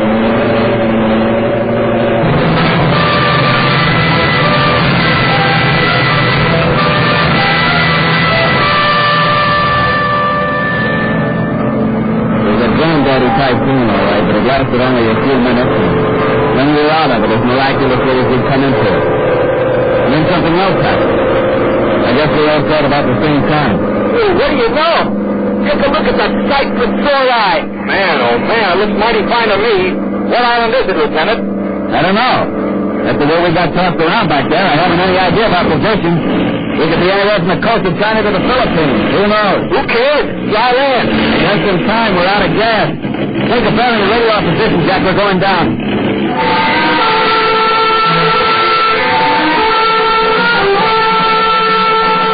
We landed safely on a little strip of sandy beach, and only after we climbed out of the plane did we begin to have any misgivings. What do you think, Skipper? Well, it doesn't look like much, but I don't see anybody. Not a sign of life. I got a good look from topside coming down. There weren't any houses, nothing. Still, you can't tell. There could be Japs. Or worse. Headhunters, maybe? We'd better stick together, stay close to the plane. It shouldn't be more than a few hours, but yeah, except that I... Hello! Hey, what told him? Hello there! It's a white man. Hey, what is this? Keep your eyes open. It might be a trap. Yeah, but he's a white man. He speaks English. He's not armed. No, I don't see any guns. Watch it. Welcome, gentlemen. Welcome. I saw you learn, so I headed out to see if I could be of any assistance. I introduce myself. I'm Dr. Grove. I'm Lieutenant Brady, Radioman Calvin, all my gunner, Sergeant Golick. It's a pleasure, gentlemen. Any of you in need of medical assistance? No, thanks. We're all okay. Just a little surprised to find anyone here. Yes, of course. That can be explained to you later, but now you'll be wanting food and rest. Hey, a little chow wouldn't be bad, huh? Of course, we have to get in touch with our base, give them our position. Of course, but such things take some time when you've come to the area. Oh, no, we have a radio on the plane. I did have, Skipper. I was starting to tell you. Went out just before we sighted the island. Must have got wind up in the storm. But you can fix it. I guess so, if it's nothing serious. I'll tell you better after I get a chance to go over it. Of course, but in the meantime, I hope you'll accept our humble hospitality. Now, if you will follow me. How about it, Skipper? Sure, why not? After the last half hour, we could all use a little relaxation. Very good. Right this way, please. I should have smelled it right then. There was something strange about the whole thing. There were a lot of questions in my mind, but I didn't ask them. Instead, we walked down the jungle path behind Dr. Grove like lambs to the slaughter. Tom Gola must have had the same misgivings because he whispered in my ear. I don't get it, Skipper. How's it work, son? Where's this guy come from? Where's he hang out? When we were coming in, I took a good look at this island. There were no houses, no nothing. I don't know. I guess we'll find out soon. Yeah. Holy cow! Yeah, look at that. The rock. There we are, gentlemen. Should be good enough to enter. Enter what? That? Don't be alarmed. It's only an elevator. The entrance is from the ground floor. An elevator? In this jungle?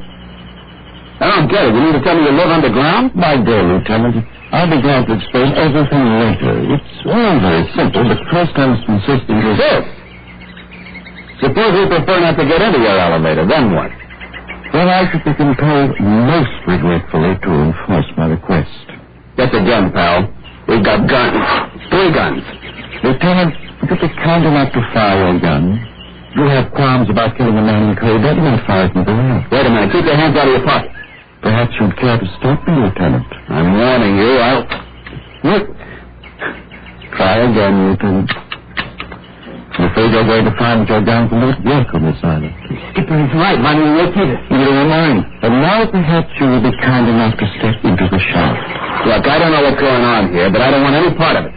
Come on, gang, let's get out of here. Just a minute. I'm sorry. You forced me to use harsh measures. Believe me, I do so reluctantly. What's that you got there? Just a small tube, but a very potent weapon, I must warn you. Yeah?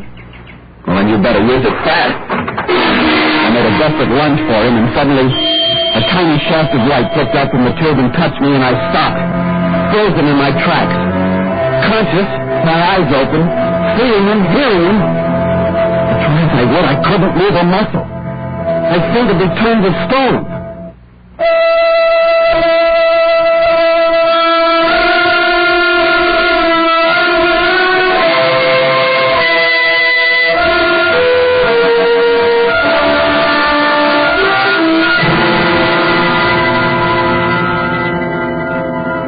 Paralyzed, you understand? Completely paralyzed, Dr. Gorham. I had all my senses. I could see and hear and feel, but I couldn't move a muscle, not even turn my eyes. And you say this happened because of some kind of light beam? Well, not exactly a beam, perhaps not exactly a light, just a kind of radiance. And then? When some other men came out of the elevator, they picked us up and carried us. I could feel their hands very softly, as if they were far away from my body, as if there were layers of rubber between them and me. And I could hear Dr. Grove talking. Place them in the shaft. See him bending over me into my line of vision. I'm sorry, Lieutenant. I sincerely regret having to inconvenience you. But you see, just as we have the means of hampering your primitive mechanical devices, your guns, your radio, so do we have the means to enforce our requests. Requests which are, I assure you, were only reasonable and necessary under the circumstances. Very well. Take us down.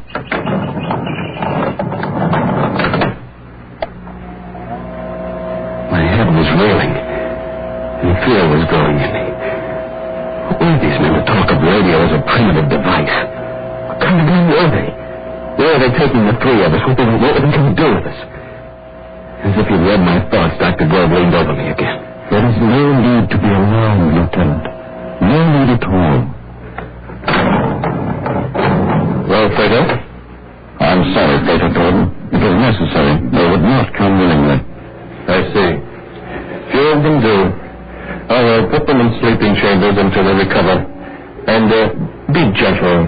They're frightened. Poor things. Poor things. Poor things, he'd said. Not as if we were human beings at all, but animals. Some weak, dumb animals with whom they must be gentle. It was then that I began to know real fear. We were in a great underground city, but I could see little of it. Nothing except what passed in front of my rigid eyes. And then I was carried into a room, deposited upon a soft couch and left alone. I couldn't close my eyes, but gradually the light began to fade, melt away. I was in deep blackness, and I slept.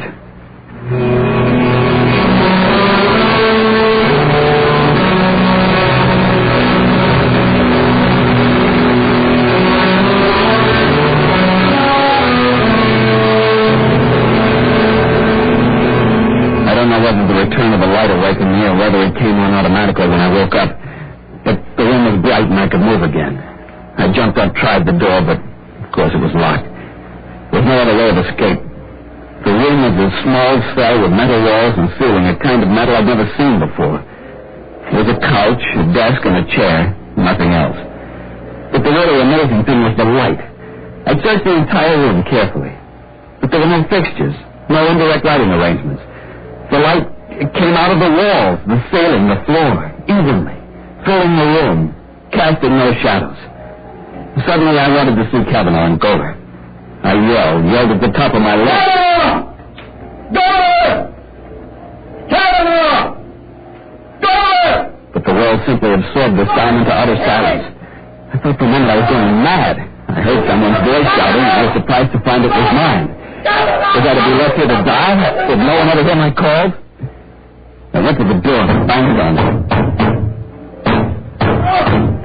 Let me out! Let me out! Let me out! And as I lay there with fear cold in my stomach, I heard a faint sound of footstep behind me. I whirled around just in time to see Dr. Grove stepping through the wall. You said he stepped through the wall, Lieutenant? Of course you mean through the door. Through the wall. Through the wall, sir. The door was in front of me. But Dr. Grove stepped into my cell through the solid metal wall. You realize that what you were saying is impossible. To us it is. To them nothing is impossible. Nothing. That's why we've got to do something now before it's too late. You must believe me, sir. This is man's last chance, all of us. We'll see. Perhaps you'd better go on. This Dr. Grove stepped through the wall. Yes. Dr. Grove stepped into my cell through the wall, and at the sight of him, my panic ended. For some reason, he gave me a sense of peace.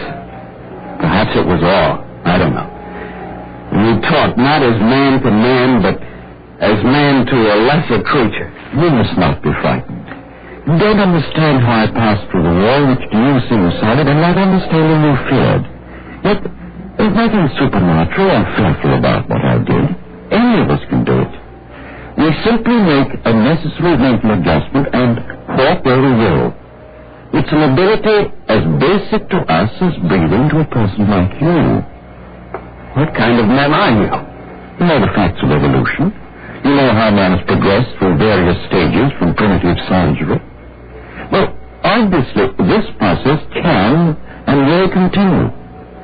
To suppose that evolution of man is complete with you is a mistake of conceit.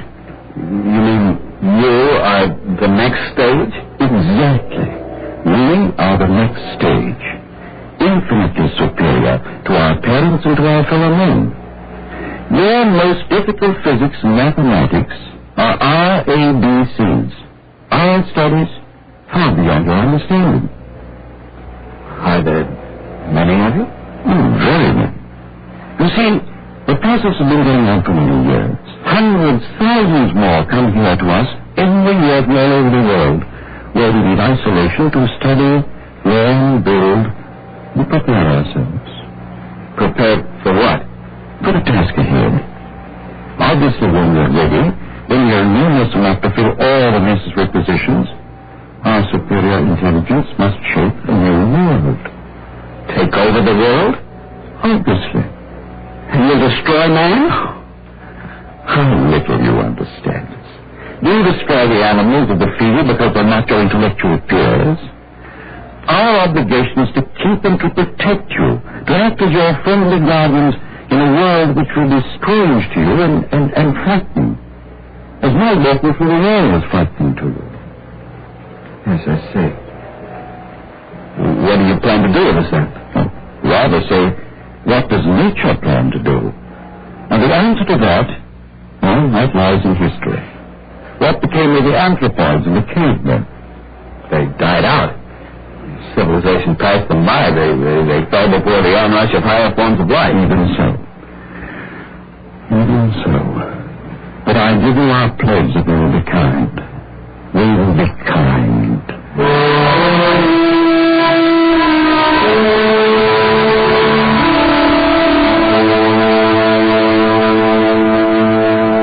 And then he took me out into that great underground city through its corridors and great halls and laboratories and shops. Took me among the thousands of his fellow men. There I saw marvels of which I could talk for hours. And then I met others like us. Some 200 captive chaps. People who had stumbled onto this island as I had. There were famous names among them. A famous author whose ship disappeared in the Pacific years ago.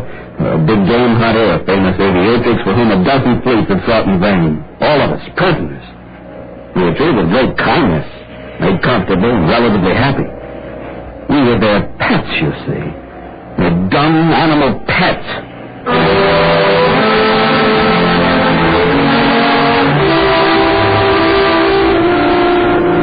For over 7 years I stayed there. After a while I ceased to struggle, even in my mind. I was defeated. And so I succumbed to the peaceful, bucolic existence that was my fate. At least that's what I thought. And then came that last day. That Dr. Grove had made me his special pet, I was allowed to follow him about at his work and talk to him at length. And on this day, he confided in me even more than usual. Well, Lieutenant, it's been a pleasant day? Yes, Doctor. You know, I shall miss having you with me when I'm gone. Gone? You're going away, sir? Oh, yes, very soon. But where? Out into the world? Where you once lived? Why? Oh, there are many, very many of us not already. In strategic places, of course. An important politician here, an industrial magnate there, a famous author whose words are gospel to his readers. I don't have my place, an important one, but I didn't know. Then it's already begun, this taking over. Oh, yes, definitely. The hour is close at hand. And then all of us, the whole world. Lieutenant, you know us now. You know that we will be kind. Kind. Yes. Kind.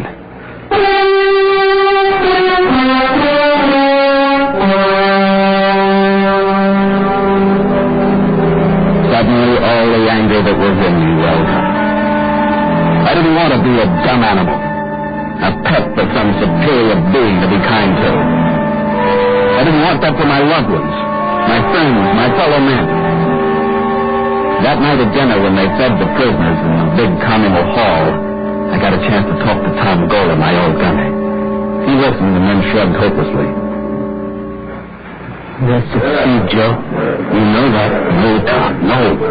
Not if the world can be warned. I don't know. Maybe it wouldn't look any different. Besides, how could they be warned? If somebody could get away from here. Escape? It's impossible. I know. That's what I thought. Listen, I got an idea. There's one flaw in their perfection. What? Their gentleness. Their kindness. They can't bear to hurt anyone. None of their weapons kill, but only paralyze temporarily. And they simply can't conceive of treachery from us. What are you driving at? I'm going to play on Dr. Grove's liking for his kindness, and I'm going to trick him. How? Tomorrow I'll ask him to take me up, back to the plane, get pictures of my father and sister. Tell him I'm lonesome, suffering. He'll do it. I'm sure he will.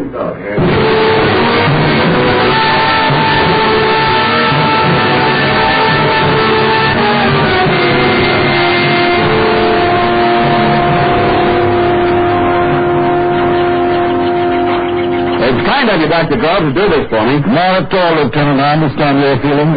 With you leaving, I'd have no one close.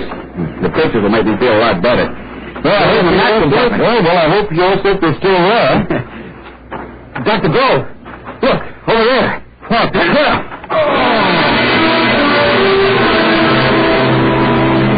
I hope I didn't kill him. He had been kind, but I hit him hard. Then I broke out a life raft from the plane. I was almost afraid to look at it, but it was okay, even complete with supplies. It should have been rotted, but it wasn't. Maybe they had control over that, too. I don't know. I ripped the valve and threw it in the water. In 5 minutes, I was out beyond the breakers. I don't know how many days or weeks it was before they picked me up. It was a long time. And I was more dead than alive. It was quite an experience for you, wasn't it? But you see, it doesn't matter with me. It's the other bit. You don't believe me either, do you? Well, Lieutenant, I'm glad now I heard your story. I'll make a report to my superiors. Please be patient and try not to worry. Try not to worry. Good day, Lieutenant. Oh, get out. Get out, sir.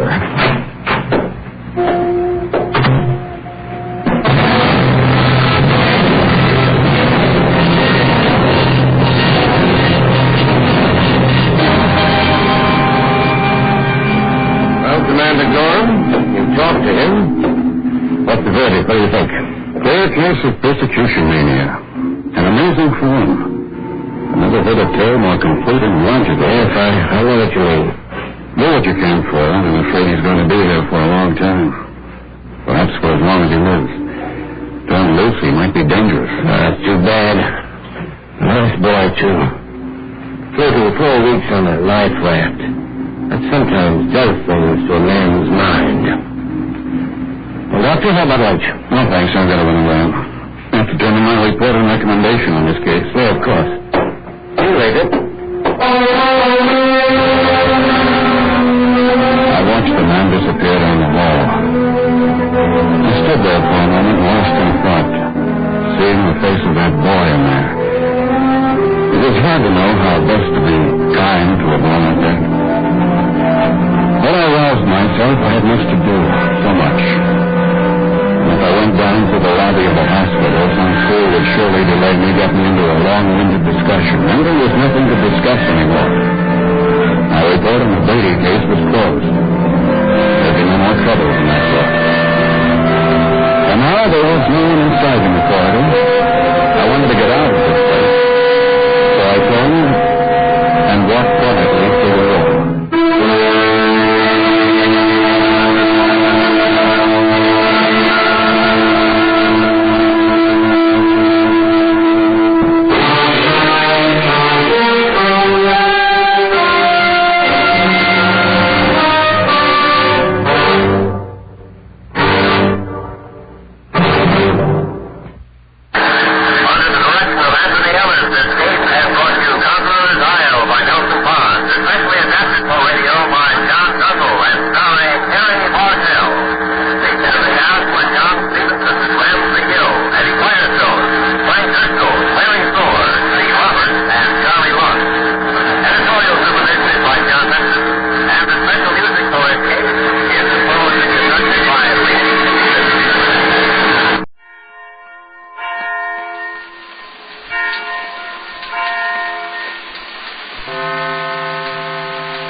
Wheat Chex, Rice Chex, and Good Hot Ralston present Space Patrol!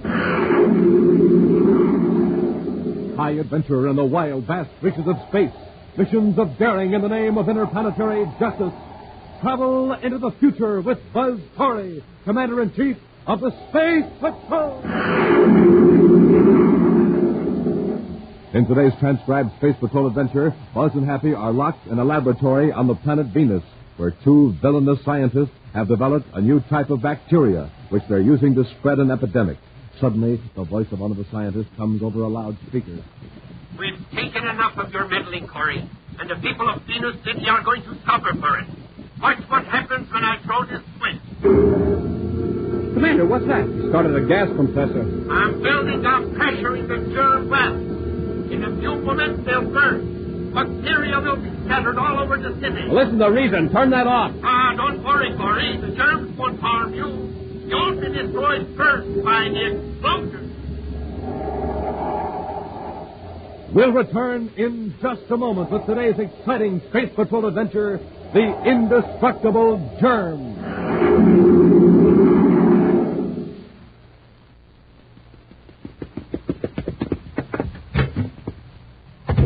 A cyclone? Just Danny Fields rushing out the door to the grocery. He's just heard there's a swell surprise inside of every new package of checks. Man, oh man, oh man. Danny's found the surprise. A magic space picture. Wowee. Wowee is right. With the Magic Space Picture Gang, you can have the time of your life.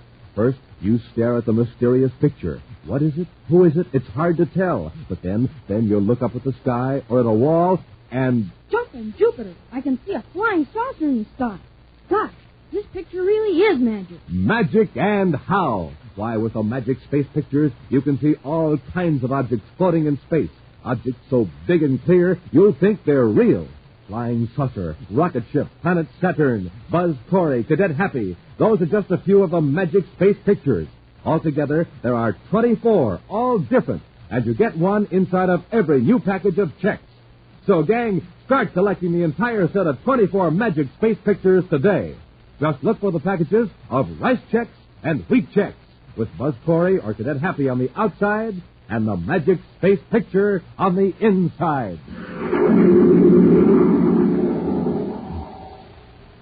And now, today's Space Patrol adventure, The Indestructible Germ. On the planet Venus, several hundred miles from the capital city, is the community of Euphoria, known as the health capital of the solar system. Even in the 30th century, Euphoria is unique. For in these past 3 years, not one man, woman, or child has missed a single day of work or school because of illness. But about 2 weeks ago, an alarming thing happened. All over the city, people of all ages began complaining of weakness, disturbing headaches. Medical authorities are completely baffled. But although there have been no fatalities as yet, the situation is extremely serious. So serious that the city manager, Dr. Simon Kendall, has gone to Terra, seeking aid from the United Planets government. Now, at the request of the Secretary General, Commander Corey, Cadet Happy, and Dr. Kendall are flying to Euphoria to conduct an investigation. What's our estimated arrival time, Happy? Well, we should reach the Euphoria space locks at 1743 Universal Star Time, sir. Good. That'll bring us in about 2 hours ahead of the Emergency Medical Corps. I do hope these Terra experts will be able to find out more than my own staff has. The Emergency Medical Corps hasn't failed yet, Dr. Kendall. They've been up against some tough problems. Commander, you remember my telling the Secretary General that I regretted not coming to him sooner? Yes, Doctor. Well, it was a matter of pride.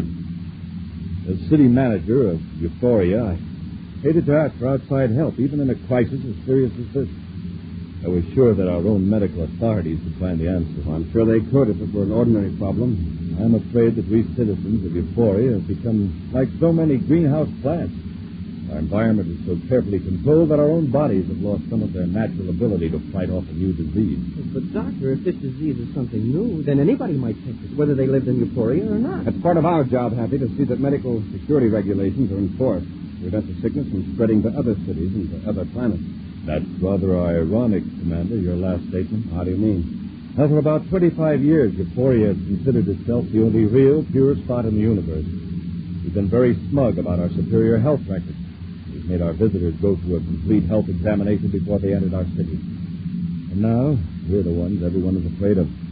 We, the pure ones, are the source of contamination. I'm sure there's a logical explanation for this, Doctor, and we're going to find it.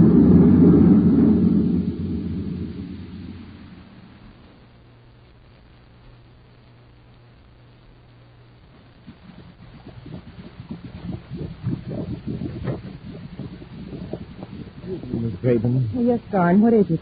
Well, I know you don't like to be interrupted when you're in the lab, but I thought this was important. Is it about Euphoria? Yes. The city is quarantined. No one can enter or leave without an official space patrol permission. Oh, that's not so good. Not good. It means we won. We never dreamed our indestructible germs would be that effective. Yes, but what about our agents there? They'll have to stay in the city now. That's right. I never thought of that. If they have to stay there, they may come down with the sickness. Better if they do, then they won't attract attention. If they get panicky and try to escape, they'll be caught and expose us. Then hadn't we better shut down the lab and leave Venus City? No. Venus City will be the headquarters of the scientists trying to stop the epidemic at Euphoria. We'll stay here so we'll know every move they make.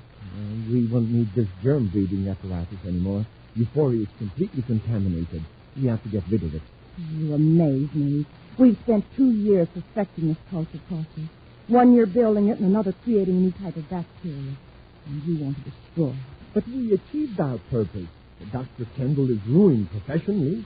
You know, if this disease ever gets a name, it'll probably be called Kendallitis. We've got something big here, something important. What works at Euphoria can work in other cities. You mean you want to infect other cities, too? Perhaps. Just think, Stan. You and I both hate Dr. Kendall for getting us discharged from Terra University faculty. Yes, and we have the right to hate him. But we've done him more harm than he ever did us. So let's forget him. We can become rich and famous. How? We've produced an indestructible germ right here in our laboratory. Suppose we keep working and find a way of destroying this new type of bacteria. You mean develop a cure for the disease? Of course. Then we can start an epidemic all over the solar system. Where the smartest scientists can begin to make headway, we step in and offer a remedy. Yes. Then we'll be heroes. We'll be the scientists that saved the universe from Kendallitis. That's right, Stan. Oh, wait a minute. Suppose somebody beats us to it, discovers a cure before we do. Oh, that's very unlikely. Frankly, I'm getting worried. Suppose there's an accident here in the lab. Suppose we get infected. Oh, we've taken every precaution. I know, but an automatic process is very complex. Something might go wrong when we're not here. The germs might escape. I've taken care of that. If there's any leakage in the apparatus, the warning bell will ring. If we're here, we can correct the trouble. If we're not, the entire lab will be seared with fire. Not even these germs will survive that. Suppose you're right. But nothing's going to happen. Now, let's start working on a cure.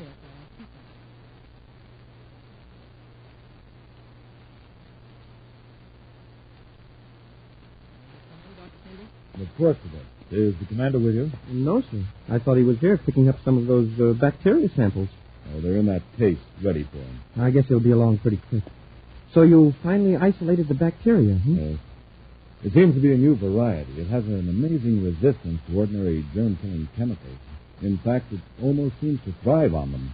Wow. I've never seen a single type of bacteria that can endure such a wide range of adverse conditions.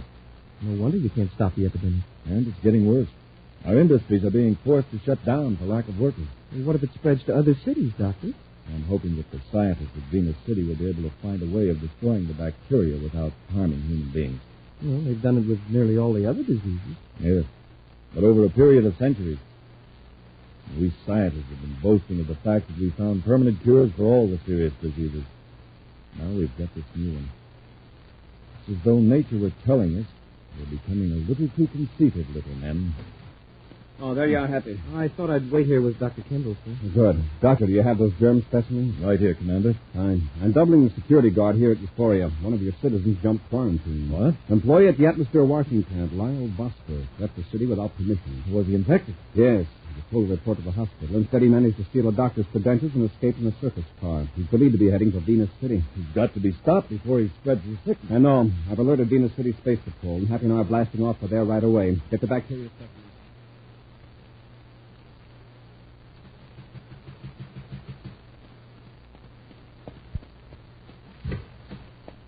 Vosper, what are you doing here? Where's Miss Baden? She's not here right now. How did you get out of Euphoria? I had to. I've got the sickness. And you came directly here to our lab. You fool. Come in so I can shut the door. Fine. You and Miss Baden have got to cure me. What makes you think we have a cure? You've got to have. She told me nothing would happen.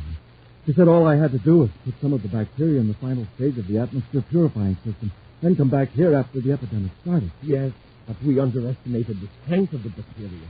We didn't expect the quarantine to be slapped on the city so quickly. You've got to help me. I'm sick, Stein, sick! Oh, lovely, control yourself. Help me, Stein, help me! Help you. That'll keep you quiet. What's going on in here, Scarn? Oh, Miss Braden, it's Vosper. He's on quarantine. I had to hit him to keep him quiet. Oh, did you have to hit him that hard? He's hurt.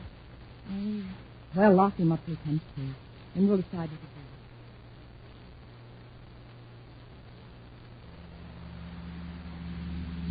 Stop the car here, Happy, and turn off the light. Yes. From here we can watch this whole old building. We can't be sure, Happy. Our agent trailed into this neighborhood and then lost him. One thing's sure, he hasn't left the area. We'll have to come out to get something to eat. Yes, if someone will bring him food. If we watch carefully, we might be able to get a tip off.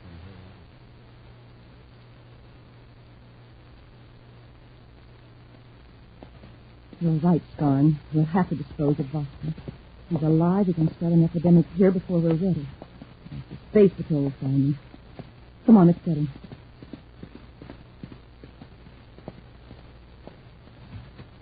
Lockrock.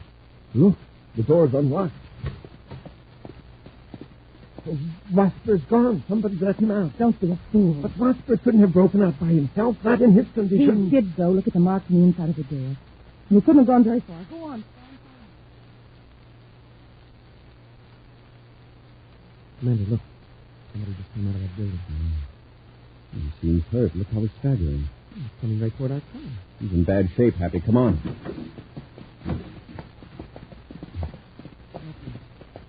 Help me. He's fallen over. Help me. I've got him. Easy. Let's have a look at him. Look, and rockets. It's Vosper. Vosper. Vosper. Who are you? We're space patrolmen. We want to help you. Tell us what happened. He's not going to tell you anything. I'll see to that. Look out, Commander. Commander! That goes for you. I'll fix you for meddling. Son, who are they? It's the space patrol, but I've taken care of them.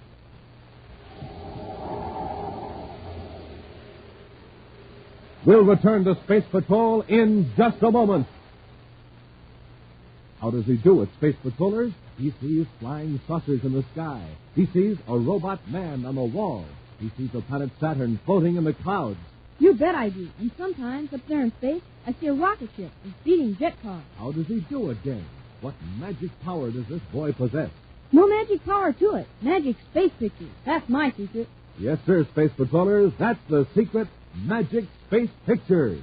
And with these wonderful pictures, you can see flying saucers and robot men in the sky, too. You can even see pictures of Tonga in the sky, and Major Robertson, and Carol. Pictures so big and clear, they practically look real. It's fun, gang, and it's easy.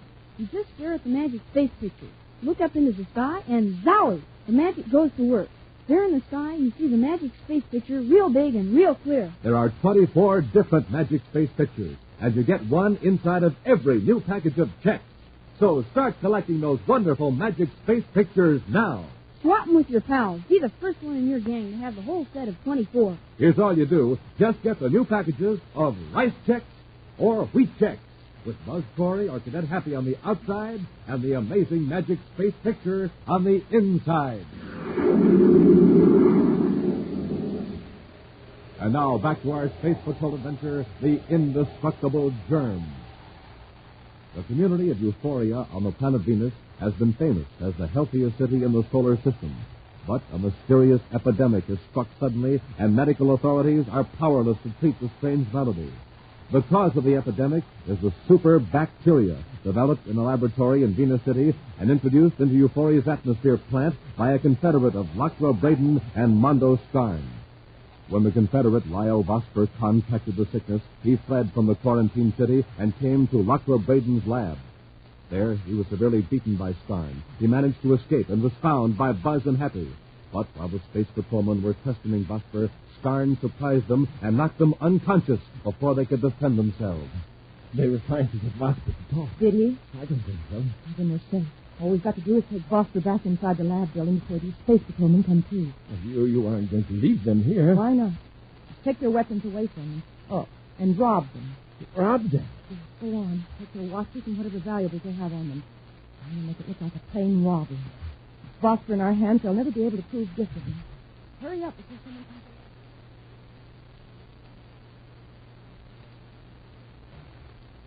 along. Happy, all right? Not too good, but I'll live. Did you see who hit us? Very close. Yeah, he was a big guy, though. There was a woman with him. I heard her voice just before I passed on. How's Vosper? Vosper? Come on. Vosper's gone. I saw all of our weapons. And my watch. And watch. It's a cover-up, Happy. Whoever hit us wanted to make sure Vosper didn't identify him. That means Vosper was attacked by someone he knew. Mm-hmm. Somebody in that building. We're in no condition to begin an investigate right now. By this time, they've probably taken Vosper to another part of the city. The space phone a couple of agents to watch this neighborhood, then they'll go to headquarters for a little medical.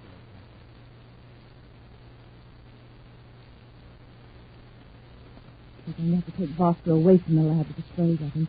The space patrolman may have seen him come out of this building. That means they'll send someone here to see. What about bacteria process equipment? Leave it just as it is. Unlock the door and get Vosper. We'll carry him out the back door. He's gone again. The window. Yeah, he pried the bars apart and removed the plexiglass. What are we going to do? We're going to find him, of course.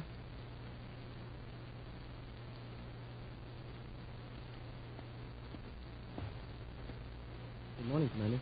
Morning, Happy. How do you feel? Still a little groggy. The doctor says I'll probably have to wear these bandages for a week. Both of us are looking as though we made a crash landing. Anything new from the lab, Commander? We made a few tests on those bacteria samples, but they merely confirmed what Dr. Kendall found out. The new type of bacteria with amazing resistance, discovered, strangely enough, in the least likely place of all, Euphoria. The authorities are constantly making bacteria tests of air, water, food, everything. Yeah. Well, you'd think a new type of bacteria would be discovered quicker than a six-legged elephant at a dog show. Commander Corey here. Oh, yes, Sergeant. Who? All right, send him in. There's a visitor, Happy. Lyle Vosper. Vosper? At least that's the name he gave Sergeant Harry at the reception desk. Yes, come in. You are the Lyle Vosper who jumped quarantine at Euphoria? Yes, Commander. And the same man we found last night on Pollock Street? I don't recognize you. I'm pretty dazed. But you seemed to be ill last night, so ill you could hardly talk. Yes, I know. Happy, would you say this is the same man we saw last night? Well, it sure looks like it. He looks a lot healthier. Perhaps we can find out who his doctor is. I haven't been to a doctor. I guess I just feel quickly. We'll go into that later. Vosper, why did you leave Euphoria? You knew the city was under quarantine. I know, Commander. I was frightened. I knew I was coming down with that sickness. And yet you endangered the lives of others. Yes, I know I was wrong. But jumping quarantine isn't my worst offense. I'm here to give myself up and tell you the whole story. Let's hear it. I was sent to Euphoria to start that epidemic. You started? Yes. I was hired by a woman named Lockwood Braden to plant the bacteria in that city. Well, why would anyone want to do that? Lockwood Braden and her assistant, Mondo Stein, wanted revenge against Dr. Kendall. He got them fired from Terra University a few years ago, and he discovered they were embezzling university funds. And it was Starn who followed you last night and beat up Cadet Happy and you. That's right. They planned to do away with me, but I got away again. You know where they got this new type of bacteria? By artificial selection. They have an automatic breeder. When they get several million bacteria in a sealed vat, they add a weak solution of poison. And they let the survivors multiply and add a stronger poison solution. Exactly. They did this again and again with thousands of generations of bacteria. Each time they got a stronger variety. Germs that could stand heat and cold. The rockets, how long did it take? About a year. You see, these bacteria divide every 20 minutes. They had 25,000 generations in 1 year. I heard Lockwood Braden say once that was equivalent to nearly 1 million years in the life of the human race. All that effort creating an epidemic just to get revenge against one man. I didn't know it would be this bad, Commander. Honestly, I didn't. That doesn't excuse you, Vosper. However, your coming here may help to keep the sickness from spreading. Dr. Kendall is here in Venus City. I'm going to send you to him for an examination, and you'll be returned to Euphoria under Space Patrol custody. Yes, sir. Happy turned Vosper over to a guard, and we'll go pick up Lockwood Braden.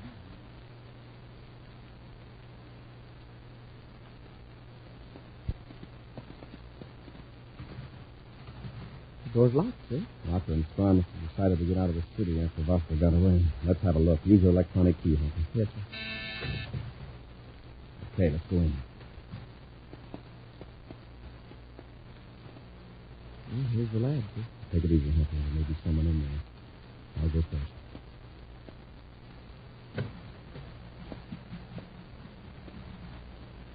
Nobody here, but the equipment's working. Oh, look at all those vats and tubes and stuff. Probably the bacteria incubator system. And they're still growing those germs. Yes.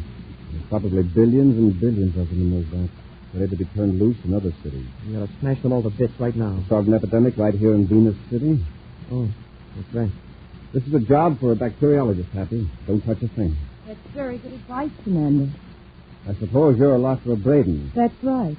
And may I ask why you're intruding here in my private property? We've talked to Lyle Vosper. He told us how that epidemic started in Euphoria. Lyle Vosper, who's he? The man you hired to put these bacteria in the atmosphere plant. The man your assistant, Mondo Stein, followed last night. Really, Commander, I don't know who this Vosper is, but he's an outrageous liar. Actually, I'm trying to develop a cure for that disease. Very interesting. Where do you get the bacteria to experiment on? What? You'd better come along with me to headquarters, Lockwood. Where's Stein? Son, I don't know. Commander, there's a man looking through the glass there in the next room. He's motioning to the locker. Oh, that's Mr. Starr now. He's in the control room. I'll get him. Now, just a minute, Lockwood. Stay here. I'll get him. Stop her, Happy. Yes, sir. Hey, don't shut that door. This way. Open this door. Commander, your authority doesn't carry much weight around here. And your meddling into our affairs is very unfortunate for the people of Venus City. Commander, what does he mean? Watch what happens when I throw this switch. Starn, what are you doing? I'm building down gas pressure in the process control system. In a few moments, the vents will start to burn, and the bacteria will be free. Listen to reason. And a few moments later, the entire lab will blow up. Germs will be scattered into the air of the city. But you won't have to worry, Corey. The explosion will take care of you. What are we going to do, sir? They've left the control room. Quick, use your electronic